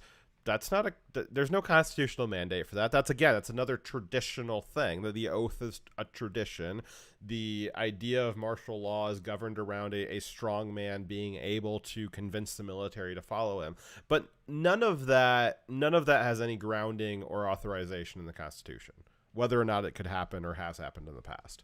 Yeah, you're right, and that was not the vision of the Constitution when it was drafted, to have a federal standing army or even federal law enforcement. There was no mechanism authorized in the Constitution for the federal government to impose force upon the states, to physically force the people of the states to follow different laws by using criminal enforcement. That was never part of the Constitution. That was, everything else was left to the states, including the whether or not they had a standing militia for training and having troops available. When troops were deployed in the Civil War, they were deployed under flags of states.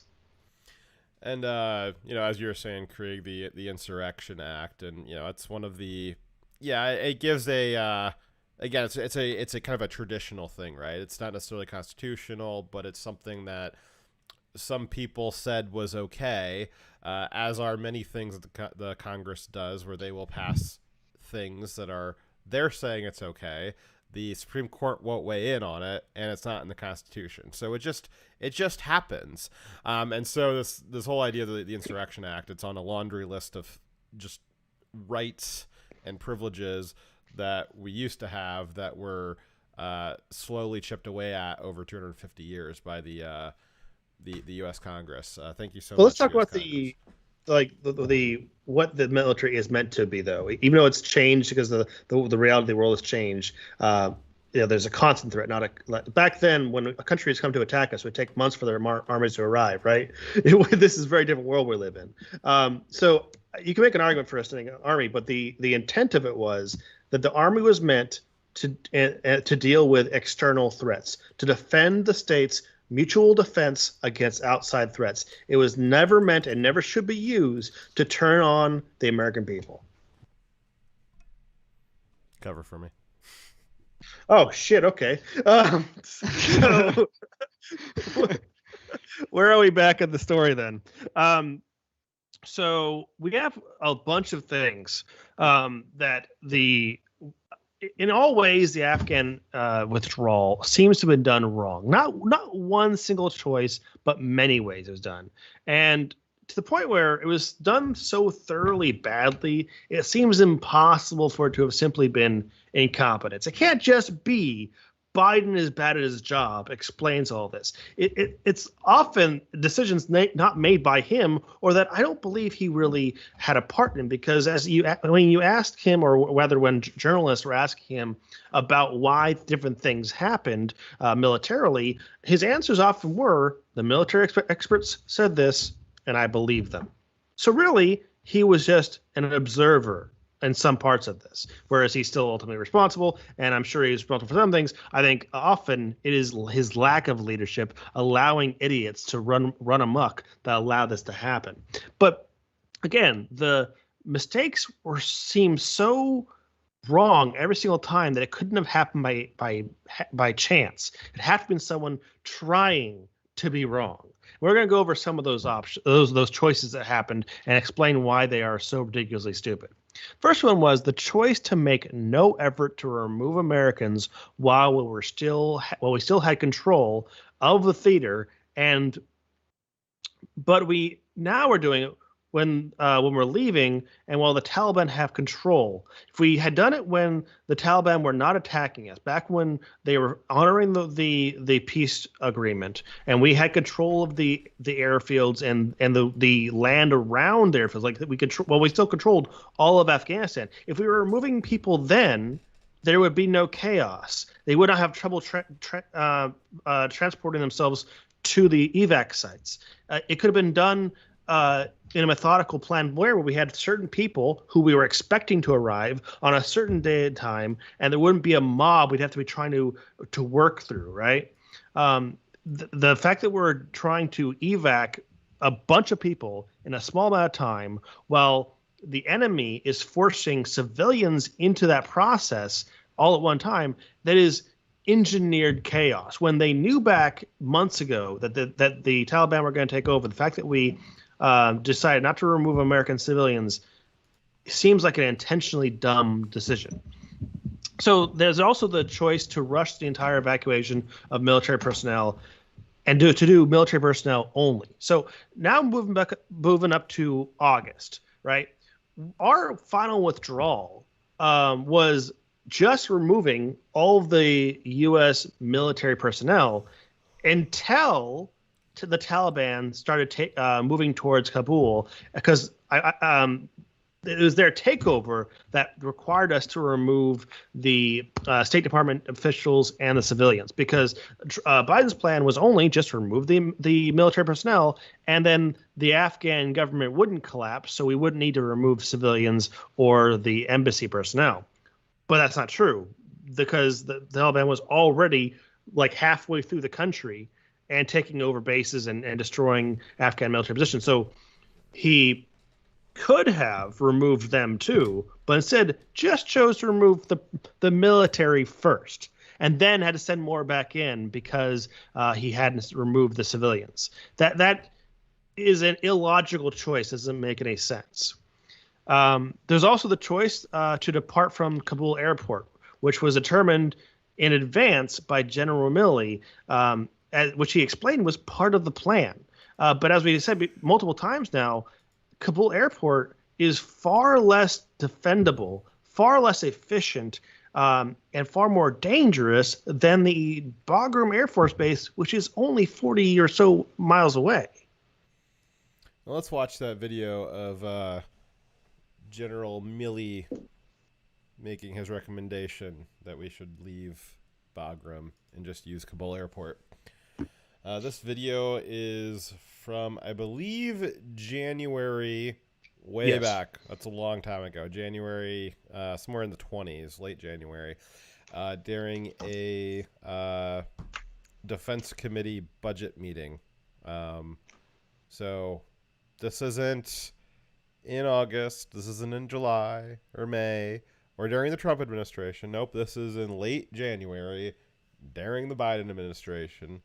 And this is General Milley, who, as Dyer said previously, tried to pin leaving Kabul airport on Biden.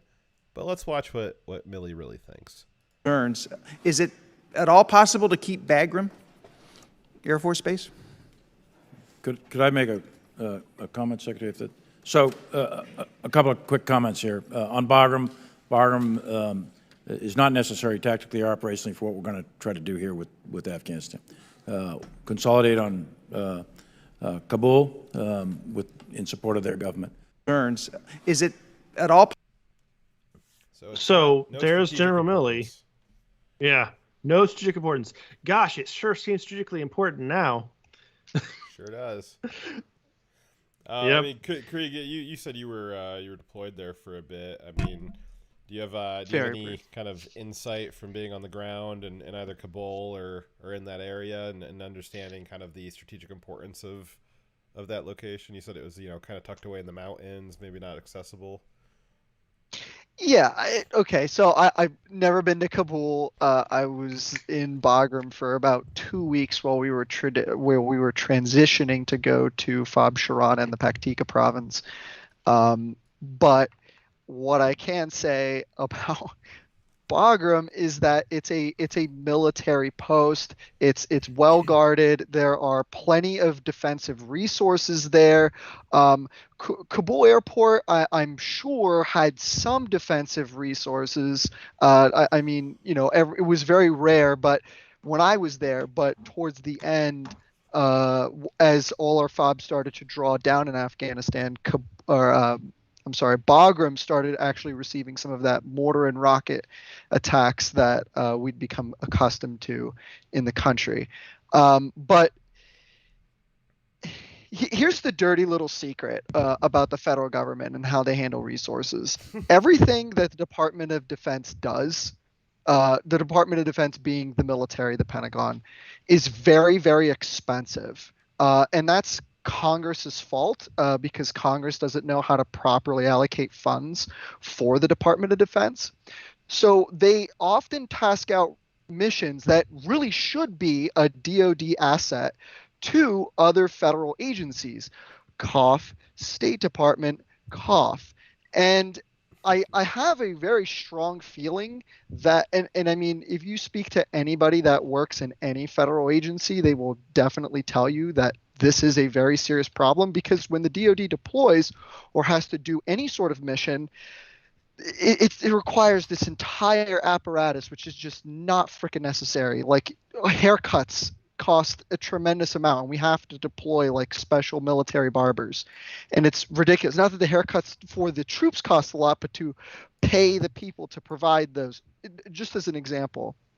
So I have a very strong feeling the reason why they chose not to use Bagram is because they didn't want to continue spending the money there, and they figured, oh, I can look really good in my legacy, in my record, because I cut costs that were deemed unnecessary because they foolishly believed that the Afghan government was going to be able to provide security at a fucking civilian international airport for a military withdrawal. And that's... From what I understand and other people I've talked to, that's probably the most likely reason, was literally budget cuts, which is completely sounds like insane. Milley's a hero. He stopped a bunch of waste, fraud, and abuse, and all it cost him was $90 billion worth of military assets and 13 lives. It's pretty. Yeah, I never so far many more after all the people stuck in critical condition. Yeah. Right. So another choice that seemed engineered to be wrong was the choice to not inform the Afghan government of our departure. The Afghan military or government, neither were notified.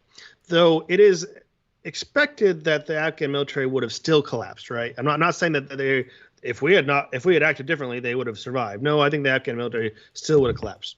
But if it was your goal to ensure that happened as expedited as possible, then you do what Biden did.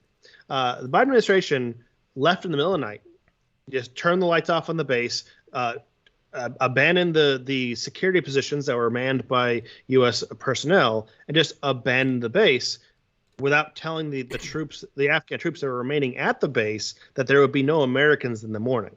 Now, if they had planned and communicated that you need to have replacement personnel at this base, it would be more likely to have been secured, and the government would have been less shocked to have Americans just leave overnight.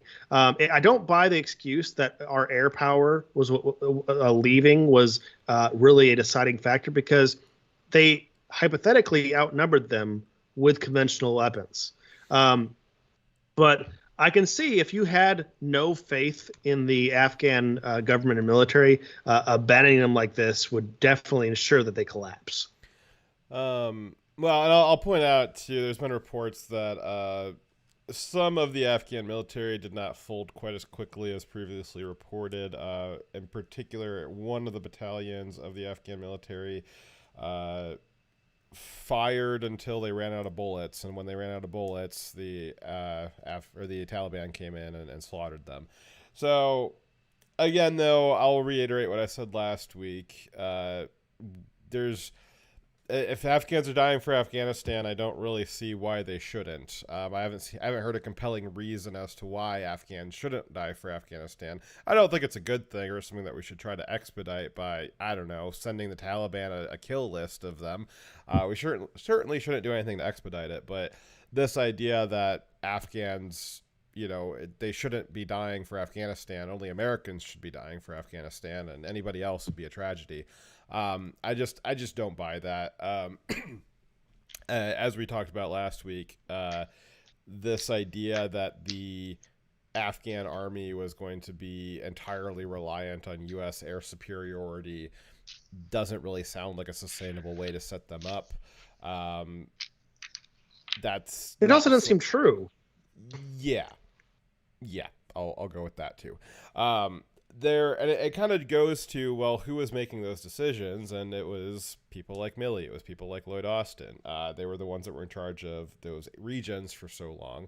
I'm sure that there's other people that have, fortunately for them, have retired out before this all happened, who were also making those decisions to make sure that the, this house of cards in Afghanistan was built as high and as unstable as possible, and was entirely reliant on Americans holding it up, and that if we left for a second, it would immediately collapse. It was interesting to hear that Marines say that if the lives were wasted, it was because the Marine leaders, the military leaders, were the ones who were making these poor decisions and not taking responsibility for it. And I think that is such a tremendous 180 from what has been previously stated by these incompetent leaders of the military, people in the State Department, people in the Biden administration, that if people in media too, that if the American people don't have the will to go back to war with Afghanistan, it's us, the American people, that are the reasons why those Marine lives were wasted. And I just cannot get behind that. I'm not the one. The American people didn't authorize Congress or the presidency or the military to create this completely unstable, corrupt as all hell, opium superstate. Nobody told them to do that. Nobody told them to make Afghanistan entirely reliant on the U.S. military. Nobody told them to have all of their elected officials be on the take, have their military getting paid. I bet you their military makes, well, not anymore, but I bet you their army soldiers were making way more than you ever made, Krieg. They're probably better paid than you guys were. You too, Dyer. All being subsidized by the American taxpayer. Nobody in America told them to do that. And then nobody in America told the State Department and Joe Biden to leave in such a way that it would be a complete and utter disaster collapse that would result in more than a dozen so far American soldiers from various branches getting killed by the Taliban K with a new special name on it. So I like seeing that at least some people in the military are realizing that it's not the American people's lack of will to go to war that would have wasted their lives. It's their leadership making decisions that literally waste their lives. And I hope that there's more people that stand up in that guy's chain of command that say the same thing, because it's been real tiring hearing that if I don't want to go to war, if I don't want to spend another $1 trillion of taxpayer money, if I don't want more Marines and sailors and soldiers to die, if I don't have the stomach for that, then I'm the reason why that their lives were wasted. It's that sunk cost fallacy, right? Yeah. How many people need to die to honor the memory of those who died? Yes, exactly. So if you don't send more Marines to die, then the ones who previously died, their lives were wasted. And eventually, enough soldiers will die that the clock rolls over. Yeah, that Zero. it won't have been wasted. Exactly. So we just need, I mean, I'd love to hear a number. I'd love to hear a number from Millie. I'd love to hear a number from Joe. I'd love to hear a number from Don Lemon. How many soldiers do you need to be killed until it's enough that all of a sudden everybody's life wasn't wasted? Yeah, something I've been taking notes, and I've been kind of thinking about this in between watching some of the videos and listening to you guys talk as well. So we've been told over and over again that they didn't know that the collapse of the Afghan army and the Afghan government was imminent. And here's some things that I know that they definitely knew. For one, they know that green on blue attacks were going on. Green on blue are our own Afghan allies and partners, soldiers, interpreters, literally shooting us in the back, throwing grenades in our tents. Why do I know that? Because it's what we trained for when I deployed in 2012. And there was hundreds of examples of that. Right. It was one of the most common forms of death for servicemen over there. Yeah, number 4 is the druggies. The hashish, the sweet hashish. That shit was everywhere. I knew U.S. soldiers that were fucking smoking that shit too. I mean, it was in the bazaars. It was fucking everywhere. Marijuana too, but not gonna shit on the glorious green leaf. So they knew that these people were fucked up beyond repair. Every kind of drug you could ever want was there and available. The third one is what we just talked about, is we abandoned Bagram without even informing the Afghan command, which tells me that we didn't trust them to tell them we're fucking abandoning the base. Here you go. Good luck. Like, we didn't trust our Afghan partners. And why don't, and the last thing I want to say here, and this kind of goes into my job and what I did while I was deployed. The last thing I want to say here, why I know we didn't trust the Afghan army with fucking anything, let alone the Taliban with a list of our people, is because our entire network, we split our network into 3 different parts. We had a non-classified section of the network. We had a classified section of the network, and that was broken up into more parts. And then we had what was called Centrix. Centrix was a section of the network, color-coded purple, that was information that we felt we could share with our Afghan partners. And it was fucking hella limited. And we didn't even take that network seriously because half of them didn't know how to fucking read. So, look, I don't want to hear the excuse anymore that they didn't know that Afghanistan was going to fall. That is a load of bullshit. The biggest load of bullshit, because I know back in 2012, we didn't think Afghanistan would stand on its own 2 feet after 12 years of fucking fighting. Now today, you're going to tell me, after the Taliban made serious gains, especially up until Trump came along, that you thought that Afghanistan was going to stand on its own? You're full of shit. You're totally full of shit. And that leads me into a segment that I wanted to pull up here, some more clips to watch here, is talking about the U.S.'s newfound relationship with the Taliban. And it's interesting to hear you describe how we trusted the Afghan military, which is to say, not nearly as far as they could throw a grenade. And we now have the same military leadership talking about our trust and faith in the Taliban. And I'll bring it back to what that Marine said about the wasted lives. And I want you to think about how wasted the lives are of the men and women in uniform who died fighting the Taliban, only to have their general say this. We expect those attacks to continue, and we're doing everything we can to be prepared for those attacks. That includes reaching out to the Taliban, who are actually providing the outer security cordon around the airfield, to make sure they know what we expect them to do to protect us. And we will continue to coordinate with them as they go forward.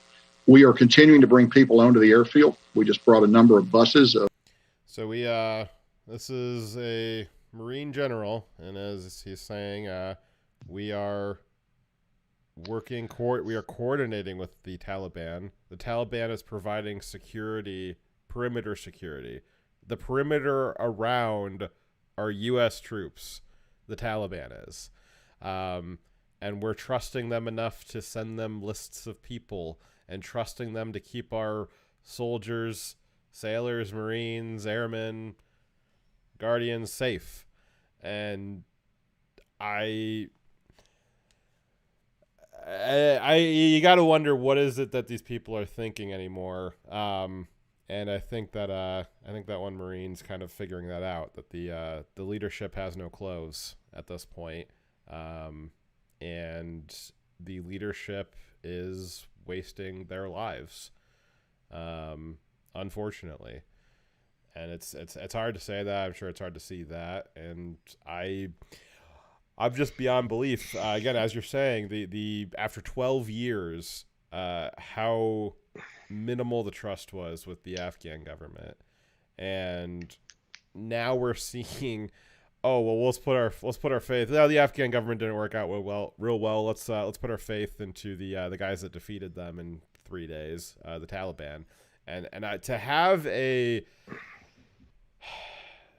somebody wearing that uniform in that office say that we are now working closely with the Taliban, we're coordinating with them, we're sharing intel, we're entrusting the lives of U.S. citizens, the lives of our soldiers, our defenders, trusting them to the tender mercies of the Taliban. I mean, with leadership like that, I mean, do we really need China to roll in? We don't require to have military experience to see on the face of it how absurd what their plan is.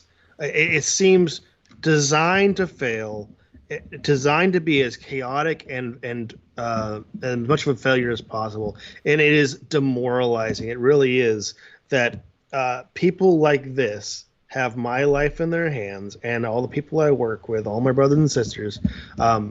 How you can't look at how we're doing this operation, this withdrawal. You can't look at it and say that you have any faith in our ability to complete even basic military operations, because we are broken.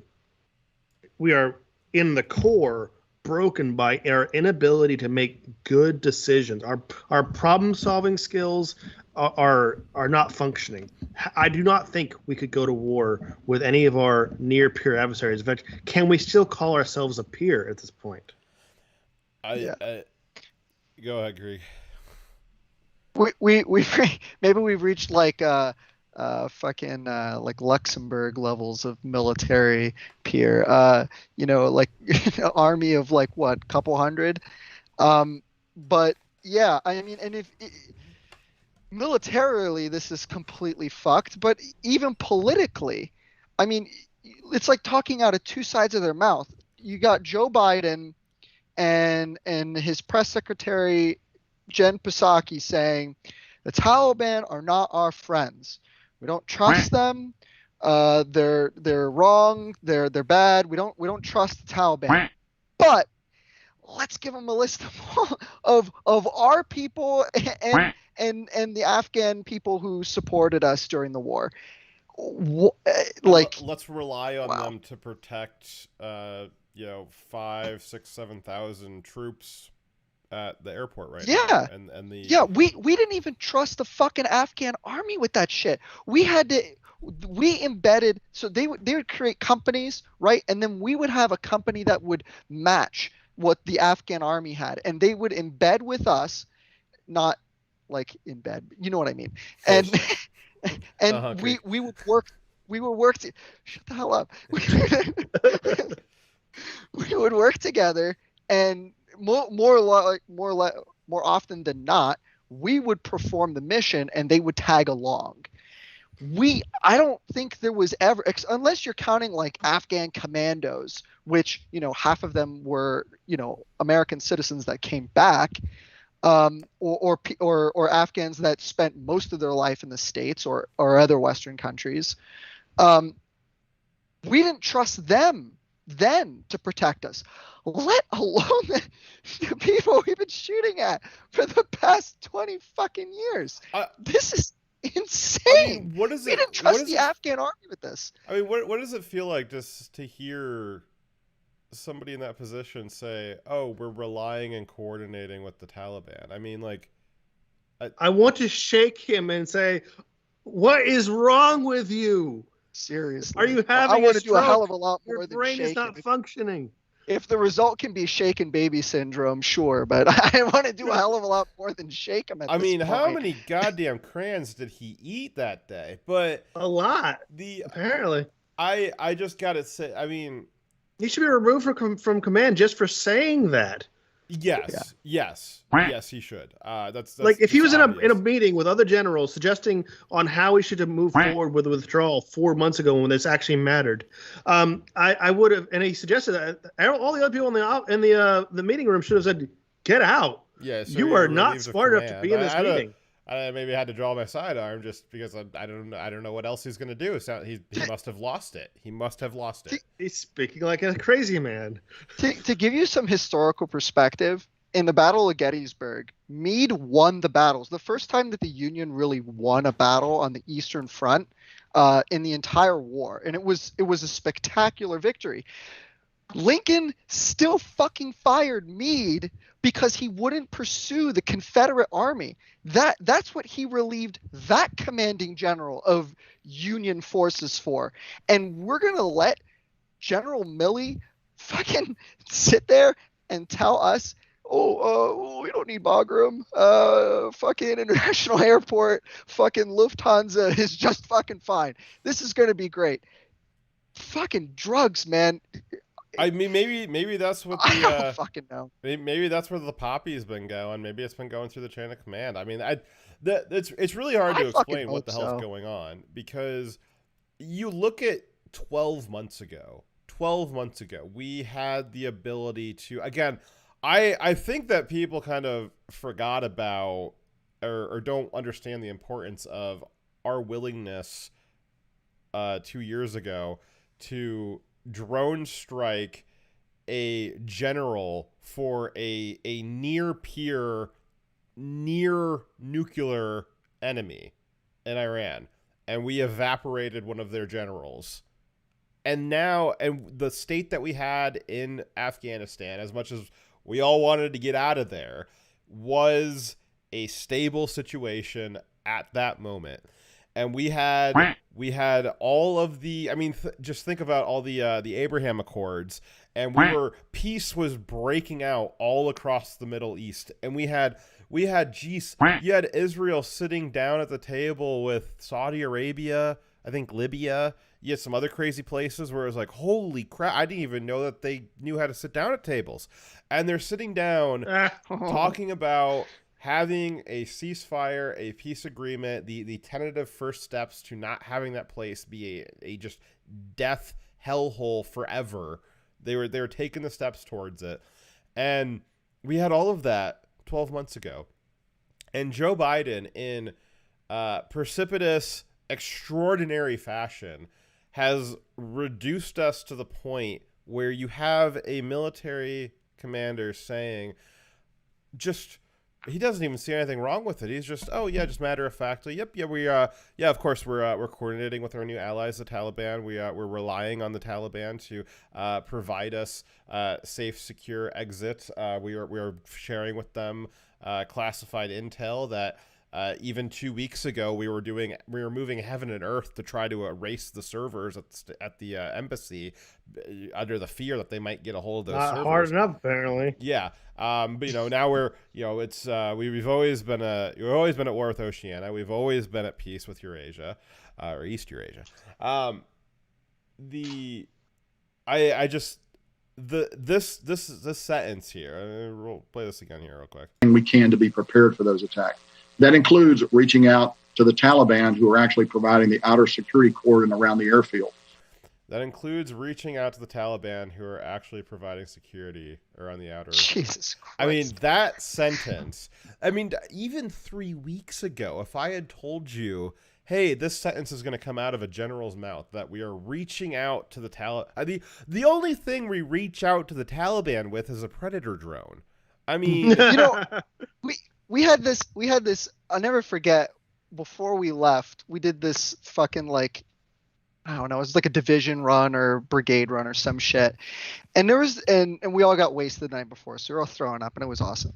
And fucking this master sergeant goes running by, and he's screaming and hollering about how he's gonna fucking kill all the Taliban and all the ways he's gonna fucking kill these people and all this shit.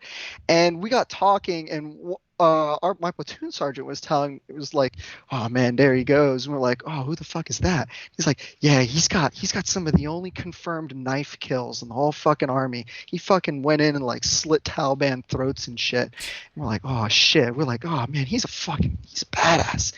And now to have the command of Afghanistan forces sit here and say, well, we're gonna have the Taliban provide outer security. I wonder where that master sergeant's at. I wonder where the fuck he's at, because he's probably fucking foaming at the mouth right now. I imagine so, and I just can't imagine. I mean, I'm trying to imagine even as a civilian there, could you imagine I mean, Dyer possibly might have to be in a situation like that someday, but could you just imagine a situation in which you as a soldier, me as a civilian is just oh, hey, by the way, rest assured, your safety is in the hands of the Taliban, not to worry. Could you imagine if your base had been secured by the Taliban? Dyer, could you imagine doing an operation where your secure perimeter was being maintained by the Taliban? I mean, let alone the ANA. Unfortunately, because I've seen it currently happening, I can now imagine it. I feel bad that I can currently imagine it. My imagination gets pretty damn dark when imagining that. It's fucking terrible. I would never want that to happen to anyone under my command or myself. I'm just imagining a perpetual state of a fear of death, an imminent death at all. How could you how are these troops supposed to even fucking sleep there right now? I mean, I bet you none of them are. They probably aren't sleeping very well, no. And I mean, why would they not be terrified? Because there's no reason why they should have any faith that the people that are coming up from the outer cordon have actually been checked for her having bombs. I would be assuming that all of them are carrying suicide bombs, because there's no faith you'd have that they're actually getting checked. I mean, if they're so goddamn trustworthy, why don't we go have them secure the Pentagon? Let's have them go secure the White House and we can go relieve the 25,000 National Guard we deployed in the Capitol. Let's go deploy the Taliban there because they're such good. We don't allies. need the Secret Service anymore. We're just going to deploy Taliban to the president. I just want you guys listening right now. Imagine somebody told you, rest assured, not to worry, the Taliban is going to be providing your security. I mean, you would think that somebody was being it was just a sarcastic joke that they were trying to get you executed. I mean, imagine that your commander or somebody in charge of you, or you're a civilian trapped over there and you're reliant on this. And they're saying, oh, no, don't worry about it. The Taliban's got your back. What? Here's the thing too, though. Like, even if you were to like, let's just for a moment enter fucking Joe Biden's special happy place, Fantasyland, and let's suspend for a second that the Taliban have been our mortal fucking enemies for the past 20 years. Let's say they are our best friends. Okay. The Taliban is not the well-organized, hierarchical, disciplined machine that the United States military is or maybe is supposed to be, and you're going to put in charge of securing our outer perimeter people who, look, they're cousins, they're neighbors who we didn't trust with critical fucking intelligence so far to a degree we had to create a separate fucking network for them. We're gonna trust other people like just fucking like them. I don't understand. I meant thinking of myself in my mind of that Taliban soldier who either A, didn't pat, search, and check the individual with the suicide vest coming through the outer perimeter, or B, and the more likely that he just let him go because it's like, oh, fuck the Americans. Yeah, it's like, oh, I'm Taliban, you're Taliban K. Like, we were brothers as of 3 years ago, so go ahead. And it's not like they give a fuck about the Afghan civilians that are getting blown up as well, because they're all the people leaving. You're sitting there looking at them. The Taliban are an extremely nationalistic organization. That's kind of what separates them a little bit differently from actual ISIS, because they're very, very pro-Afghanistan in like their own nation state. And they hate people that are trying to leave because they see them as traitors, that they're traitors to their country, traitors to their version of their God. And so, either in what way do you think fucking Taliban soldier number one is going? You've got three options. Either he's going to do his job faithfully and diligently because not only did maybe his Taliban leaders told him to do so, or, the United States told him to do so, and he's going to pat search that suicide bomber and fucking let him go, and he's going to do it perfectly. Or the other two. Like, the odds are completely against us. Yeah, and again, so you wonder, okay, were those 13 lives wasted? And I don't know if just, like, intentionally getting them killed, as it appears the Biden administration has done, is wasted, or I don't know what it is, but you've got Joe sitting there. We watched a little bit of the speech where he's making up stories about Beau Biden and trying to have this like just poorly executed attempt at a empathy moment, and you juxtapose that with, well, yeah, but Joe, you're the one that imagine these parents, their kids. Joe Biden put their kids in a situation where the Taliban had their back. Like, I am just so, it's so if you guys just think about it, it's a thought that stops thought because it's so ridiculous. Your brain has. I can tell you that the lives are wasted. Not only were the lives of the 13 that that died wasted, not only the senseless, maiming of the remaining 18. I can tell you they're wasted because if you look at the last 20 years, beyond the initial assault where we killed terrorist leaders, there is virtually no difference between the end of year 1 and the end of year 20. All that's changed is a lot of dead people and a lot of money spent. Worse. And no, as far as America's interest is concerned, I don't fucking care about Afghanistan. All right. Well, I would say important for America's interest, it's far, far worse too. But go ahead. So, okay, maybe you can make the argument that a terrorist organization being in charge of Afghanistan, like it was back then and like it is now, is worse. But I mean, I think I'd rather have the lives back. Yeah. And I think that the 13 that were lost most recently, why I know they were lost in vain is because, as that Marine commander said, they did not learn. The people in charge are taking no responsibility for any mistake they've made. They're saying this was the plan all along. This is what we had planned for. This is acceptable losses. This is this is Trump's fault. This is the fault of just the chaos of war. There's nothing we could have done better. We did everything perfect, and because they do not accept what they've done wrong, because they accept no accountability, there'll be no change in behavior, and they will do the same thing, just as idiotic decisions that will be made in the future because they did not learn from this, and because they did not learn, and nothing was gained of value. These people, unfortunately, my brothers and sisters, have died for no reason. I want to make a, and they will die in the future. I want to make a distinction, but I want to wait for you to get back to say it. But the to kind of go with what you were saying though about year 1, year 20 is it's almost if you think about it backwards, you can almost rewind the tape and just watch it backwards, and what you would see is, the war started with the Taliban having access to $100 billion worth of the best military equipment in the world, and they had total control of the country, and they were killing American servicemen left and right. And then you go back 10 years, and the Taliban's on its heels, and they're in the mountains, and they're in the thick of it, and they're fighting, and you get all the way back to year 1, and the Taliban's a couple thousand goat herders fucking their sheep in a cave, and they don't have any equipment. They only have rusty AKs, and they appear to be they don't really have much power, and so it's weird because if you watch the tape backwards, it almost looks like it should, where they start off strong and they end weak.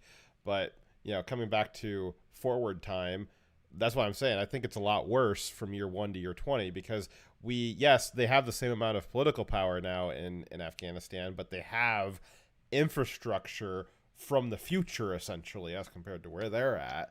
Well, the Taliban was originally armed by us again as well. They weren't just having just rusty AKs. They were armed and trained by us initially, were they not? Yes, right. It was a CIA creation. Because the Taliban were the Mujahideen, and they weren't just 1,000 goat fuckers, though they are still goat fuckers.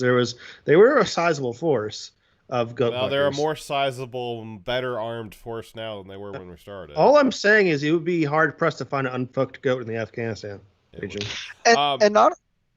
But well, now you're back there. There was a point though I want to make about the wasted lives. I think that there's a distinction between wasting your life and then having your life be wasted. And I don't think that, and I think that maybe kind of gets confused in the nuances.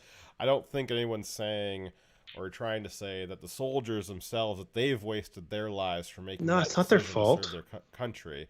And I don't want that. Right. I don't want it to be taken like that. But their lives can be wasted by their commanders and leaders, and I think that that's what's happened. Yeah. Yeah, I would agree with that. Absolutely. What were you going to say, Creek? Oh. I don't remember. I apologize. Damn. Sorry about that. Yes? Go ahead. Getting back to the story, if you guys don't mind. Another one of the choices that we're listing things that the administration had done that seemed intentionally dumb. Another one of the ones was that the administration took no military action against the Taliban at the beginning of their offensive. The very first time the Taliban attacked a village or attacked a base and defeated an Afghan military position, the very first time that happened, the Biden administration did nothing. There was no airstrike. There was no reprisal. So the Taliban, their offensive started back before July, but really was in the beginning of July. Was picking up speed, and they were taking Afghan territory, and that is a breach of the withdrawal agreement that Trump had made. Was you don't attack, and then we will leave under a peace agreement. But if you take any military action against us or the Afghan government, then we will stay and we will rain down hell upon you and make sure that you and all the generations of your family feel the pain of our missiles. That's why there was peace at the end with Trump. And peace through strength.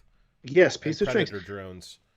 And they tried they did some probing attacks to see how Biden would respond early in the presidency, and he did nothing because he didn't want to make it look like he was, doing, ramping up military action in the region. So because he did nothing, they continued to march steadily across the country, and as no action was taken, as they made more and more advances, they got emboldened to the point where the last 11 days was just a sprint to the finish. Yeah, well, it had to be rushed, man, because they didn't know it was coming up. They were only 3 months late, and now it's rushed. Right. Another choice that was made, which seems to be particularly evil, something that we covered last week, was that the State Department made an intentional choice to demand a blood tax from the Americans trying to flee Kabul. You thought that your tax dollars, the government was supposed to ensure your freedom and safety and stuff with that, but no, it's really not.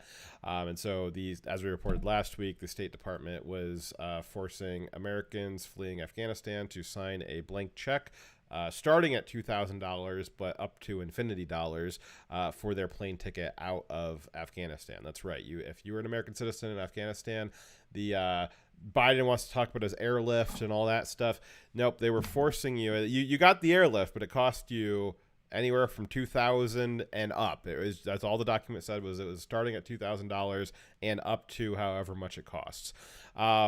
So we had that, which is interesting because Jen Psaki late this week, she grabbed onto a story about Blackwater because the Americans stranded in Afghanistan clearly are unable to rely on the American government to do anything about that.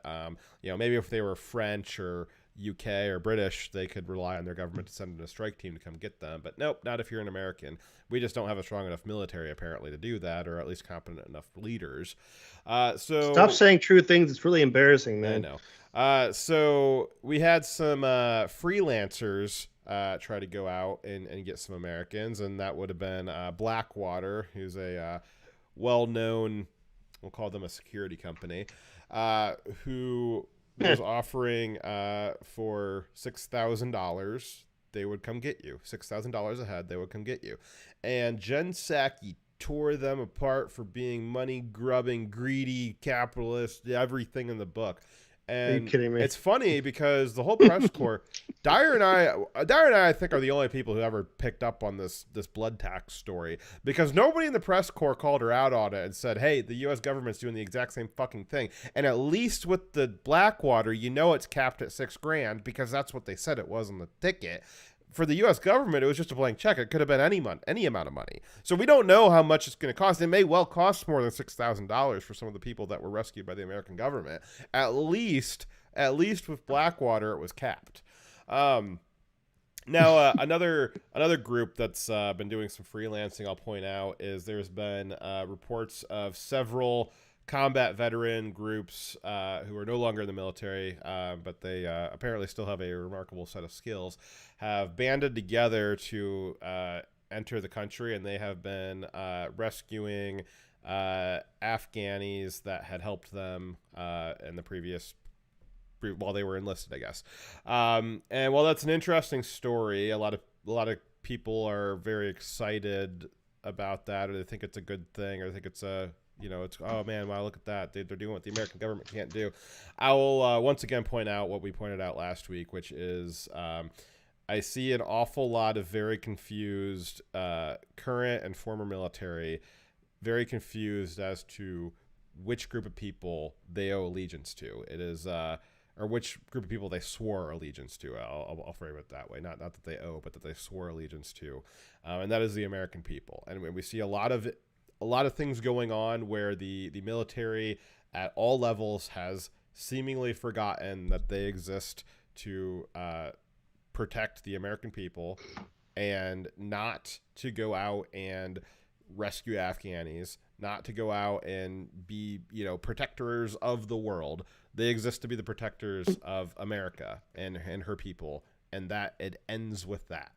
And so we've got a situation where we were talking about it last week, and I'm starting to call it. I've given it a name, and I'm going to call it Blue Hat Syndrome, because I see a lot of activity and a lot of kind of this personification, or I don't know, I'm trying to explain. I'm losing my words here, but this idea that the American military exists to serve the world, that the American citizen doesn't have any right of privilege to be protected by the government or by the American government or by the American military, and a lot of military on the ground, a lot of military commanders at all levels, a lot of veterans, all having that same idea that certain Afghanis or certain people of the world have right of privilege over American citizens. And so it's hard to see. I guess it's interesting that you got a group of combat vets that can go in there and do what the American government isn't willing to do. But I would have much rather preferred to hear that story that they were going in to rescue some of the 11 to 35,000 Americans that Joe Biden's going to leave behind, rather than them going to rescue more possible terrorists that they don't really know about. And I'm going to call it blue hat syndrome, because it seems to be that they're thinking that they're UN troops, that they're protectorates of the world, that any citizen is equally valid and deserving of their attention as a blue hat UN peacekeeper might. I also want to point out that the difference between what Jen Psaki, what the government, the U.S. government is doing, and what Blackwater is doing. So, the U.S. military and State Department has a sworn duty and is paid expressly to protect Americans. They are there to protect Americans. That is what they're paid for by tax dollars. That's what they've sworn to. That is their job, is to protect Americans. And them requiring a additional payment on top of the money that they already have been paid to do that job is immoral. Blackwater is a mercenary group that has not a sworn duty to protect Americans because that's what they swore to and that's what they are paid to do. They go to do war for money. That's what they do. And they don't have funds from the government to make everything they do funded, right? So if you're going to ask a team of 10 well-trained armed guys to come into a combat zone to pull you out when it's not their job and that is not what their sworn duty, then yeah, I would expect you'd have to pay them. I mean, the payment is going to fund your extraction, whereas the United States Where's military, the fuel coming from? Yeah. Right? Whereas the United States military, like you said, is to them too, right? Yeah. I think I would prefer the fucking Blackwater to pull me out than Biden's people. Triumvirate is talking about Glenn Beck's group. He has a privately funded group as well, which appears to be somehow Glenn Beck was able to field some kind of like Christian organization with similar capabilities to Blackwater, and they're over there flying out. Now, Triumvirate said that Glenn Beck's group is flying out Americans, and maybe by accident, Triumvirate, but the express purpose of Glenn Beck's group is specifically Afghani Christians. So even Glenn Beck, and that's why, again, I'm really frustrated. Maybe, I don't know, maybe I'm just some racist white nationalist. I don't know, but I really don't like this idea that a lot of people have. A lot of Americans in power, or Americans that swore an oath to America, that have this idea that all citizens of the world are equally valid. Now, Glenn Beck's a private citizen. He's using private money. He is free to do whatever he wants with that. That's great. More power to him. I just wish that he had that same fervor, or that anyone had that same fervor for the American people. It's really frustrating. What a lot of people don't know about Glenn Beck, and gonna get a little bit conspiratorial here, but Glenn Beck is not open, but he converted not too long ago to Mormonism, to the Church of Latter-day Saints, and I would not be surprised that if he's being partially funded by the Church of Latter-day Saints to do this operation. They got a lot of Mormon gold, so. Yeah, well, if I ever wanted to be anywhere for the end of the world, not at my house, it would be in Salt Lake City, because those people are fucking ready. Yeah,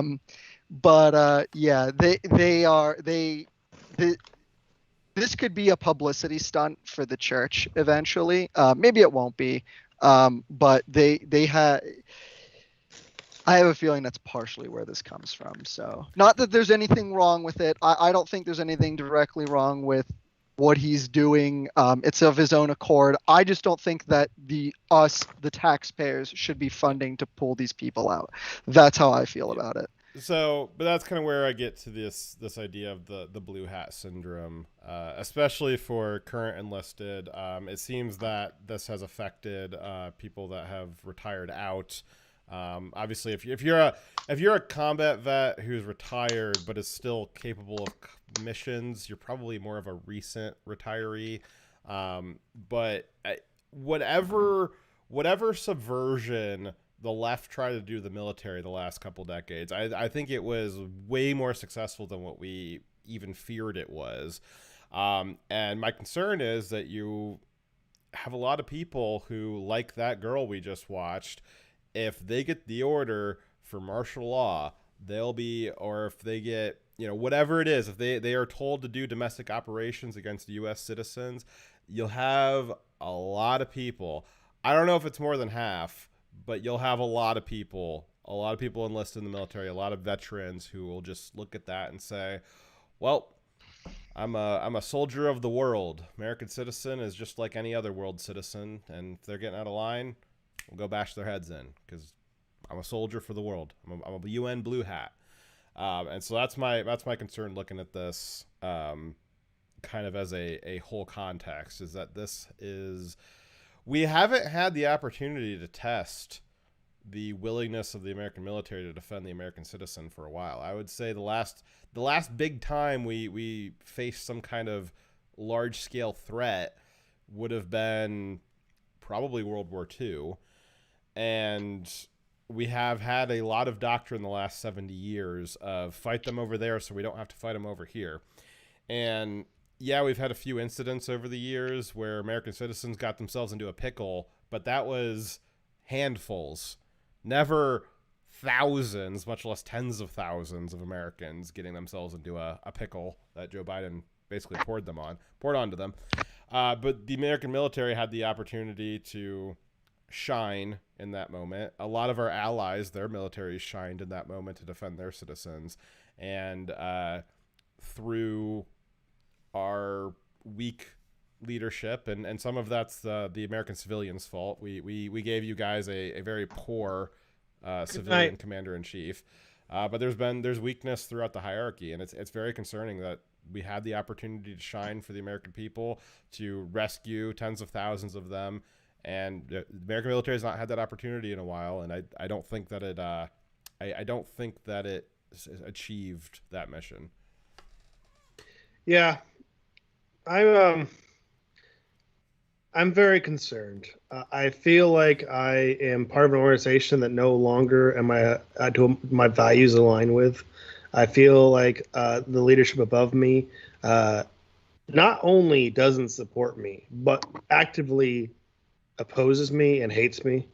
I feel like that. I feel like there is not a future for me here. I want to stay. I love the military. I love serving my country, right? And I'm going to stay as long as the military still wants me. But I feel very much like that's not the case, and that it's just waiting for the moment where I refuse to back down off my principles, or I come across that one person who is one of these ideologues to end my career and possibly try to ruin my life. And that is a constant threat hanging over your head. Imagine that, this being a constant daily threat hanging over your head because you know they're trying to destroy you. And then couple with that this thing that is coming for me is also actively trying to destroy everything I love in this country and trying to dismantle the organization that I also feel very attached to. And not only destroy as in to destroy how it functions, but to that will result in the suffering and death of people I care about. Yeah, I think it's really rough, and I feel horrible for you that you're in this position.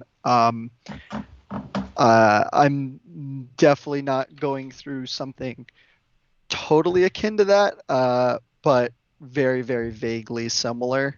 But that's my own fault. But I think the test is coming for the United States military on whether or not they will defend the American citizen over the regime. I was curious watching as the National Guard was deployed to DC.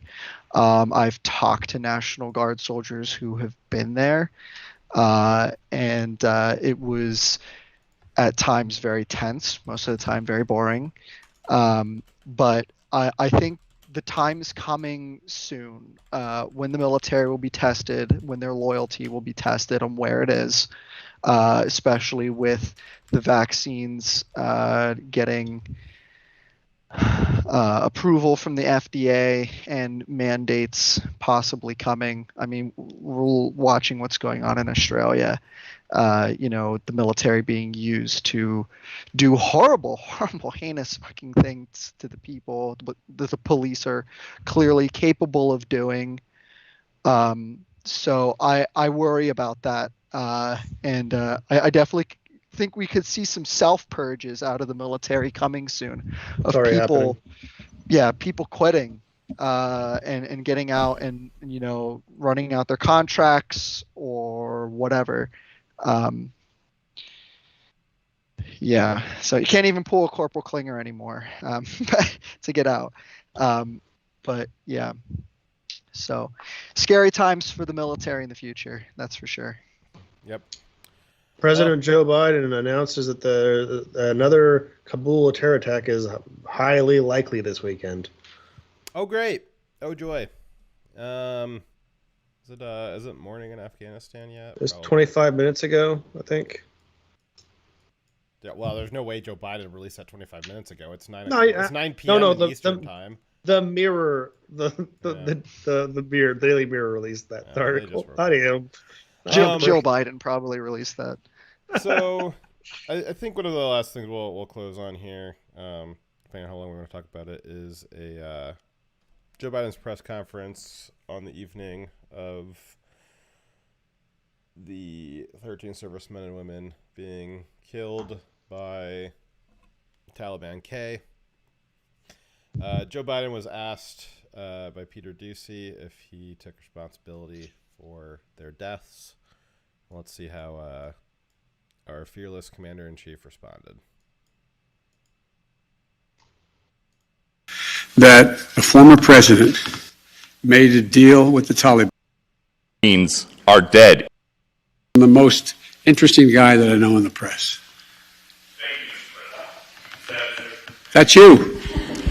Mr. President, there had not been a U.S. service member killed in combat in Afghanistan since February of 2020. You set a deadline, you pulled troops out, you sent troops back in, and now 12 Marines are dead. You said the buck stops with you. Do you bear any responsibility for the way that things have unfolded in the last 2 weeks? I bear responsibility for fundamentally all that's happened of late. But here's the deal. You know, I wish you'd one day say these things. You know as well as I do that the former president made a deal with the Taliban that he would get all American forces out of Afghanistan by May 1. In return, the commitment was made, and that was a year before.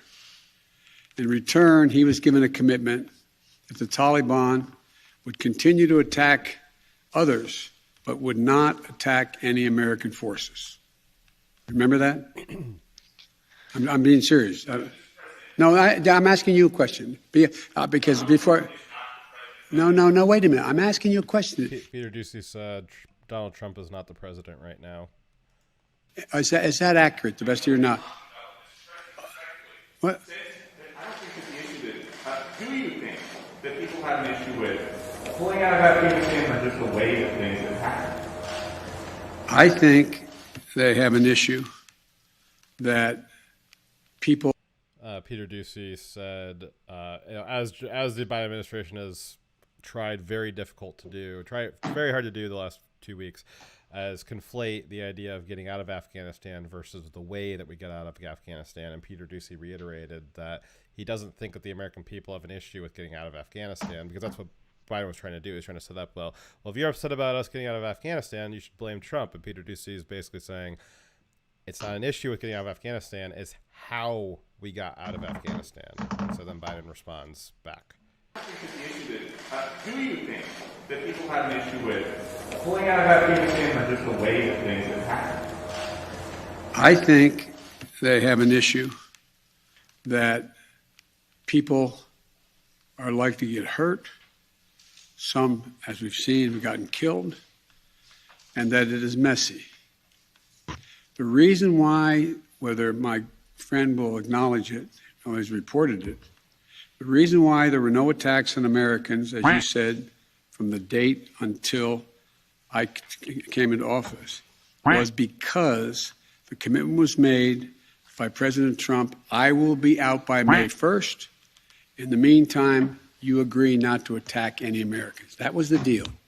That's why no American was attacked.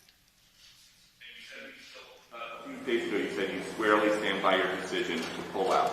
Yes, I do, because look at it this way, folks, and I have another meeting for real. Oh, I'm sure he does. But imagine where we'd be if I had indicated on May the 1st I was not going to renegotiate an evacuation date.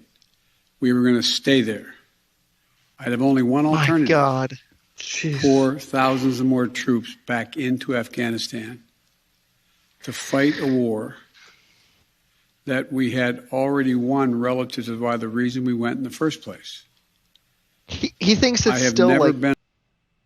Go ahead. He thinks it's still fucking 2004, or 2001, where the Republicans are still the fucking war hawks. No, buddy, that's your fucking party. That's just your such a fucking false people. It's sad that you're the fucking outlier in your party, if you really are. But it's nobody is arguing. It's like, I don't know. Yeah, it's an fucking extreme retarded. straw man, the idea that the option on May 1st was to either renegotiate a withdrawal date or to send in more troops. I think that the option... He had 3 months withdrawal to pull out Americans, to pull out the people in he had MC. 4 months. I mean, but 3 months before the Yeah, original troops. deadline, then he Okay. extended it. So Yeah, but there was already military activity, gearing up for that. There was already gearing up. All he had to do was just allow the existing plans to continue up until May and then execute on it. If he wanted to decide to keep American troops there, he could have done that. I mean, I don't agree with that, but he could have done that.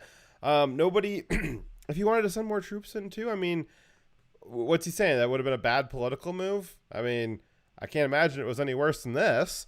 But that doesn't explain why it's a straw man, because he said, okay, well, on May 1st, what was I supposed to do? I could have either renegotiated or I could have sent more troops in.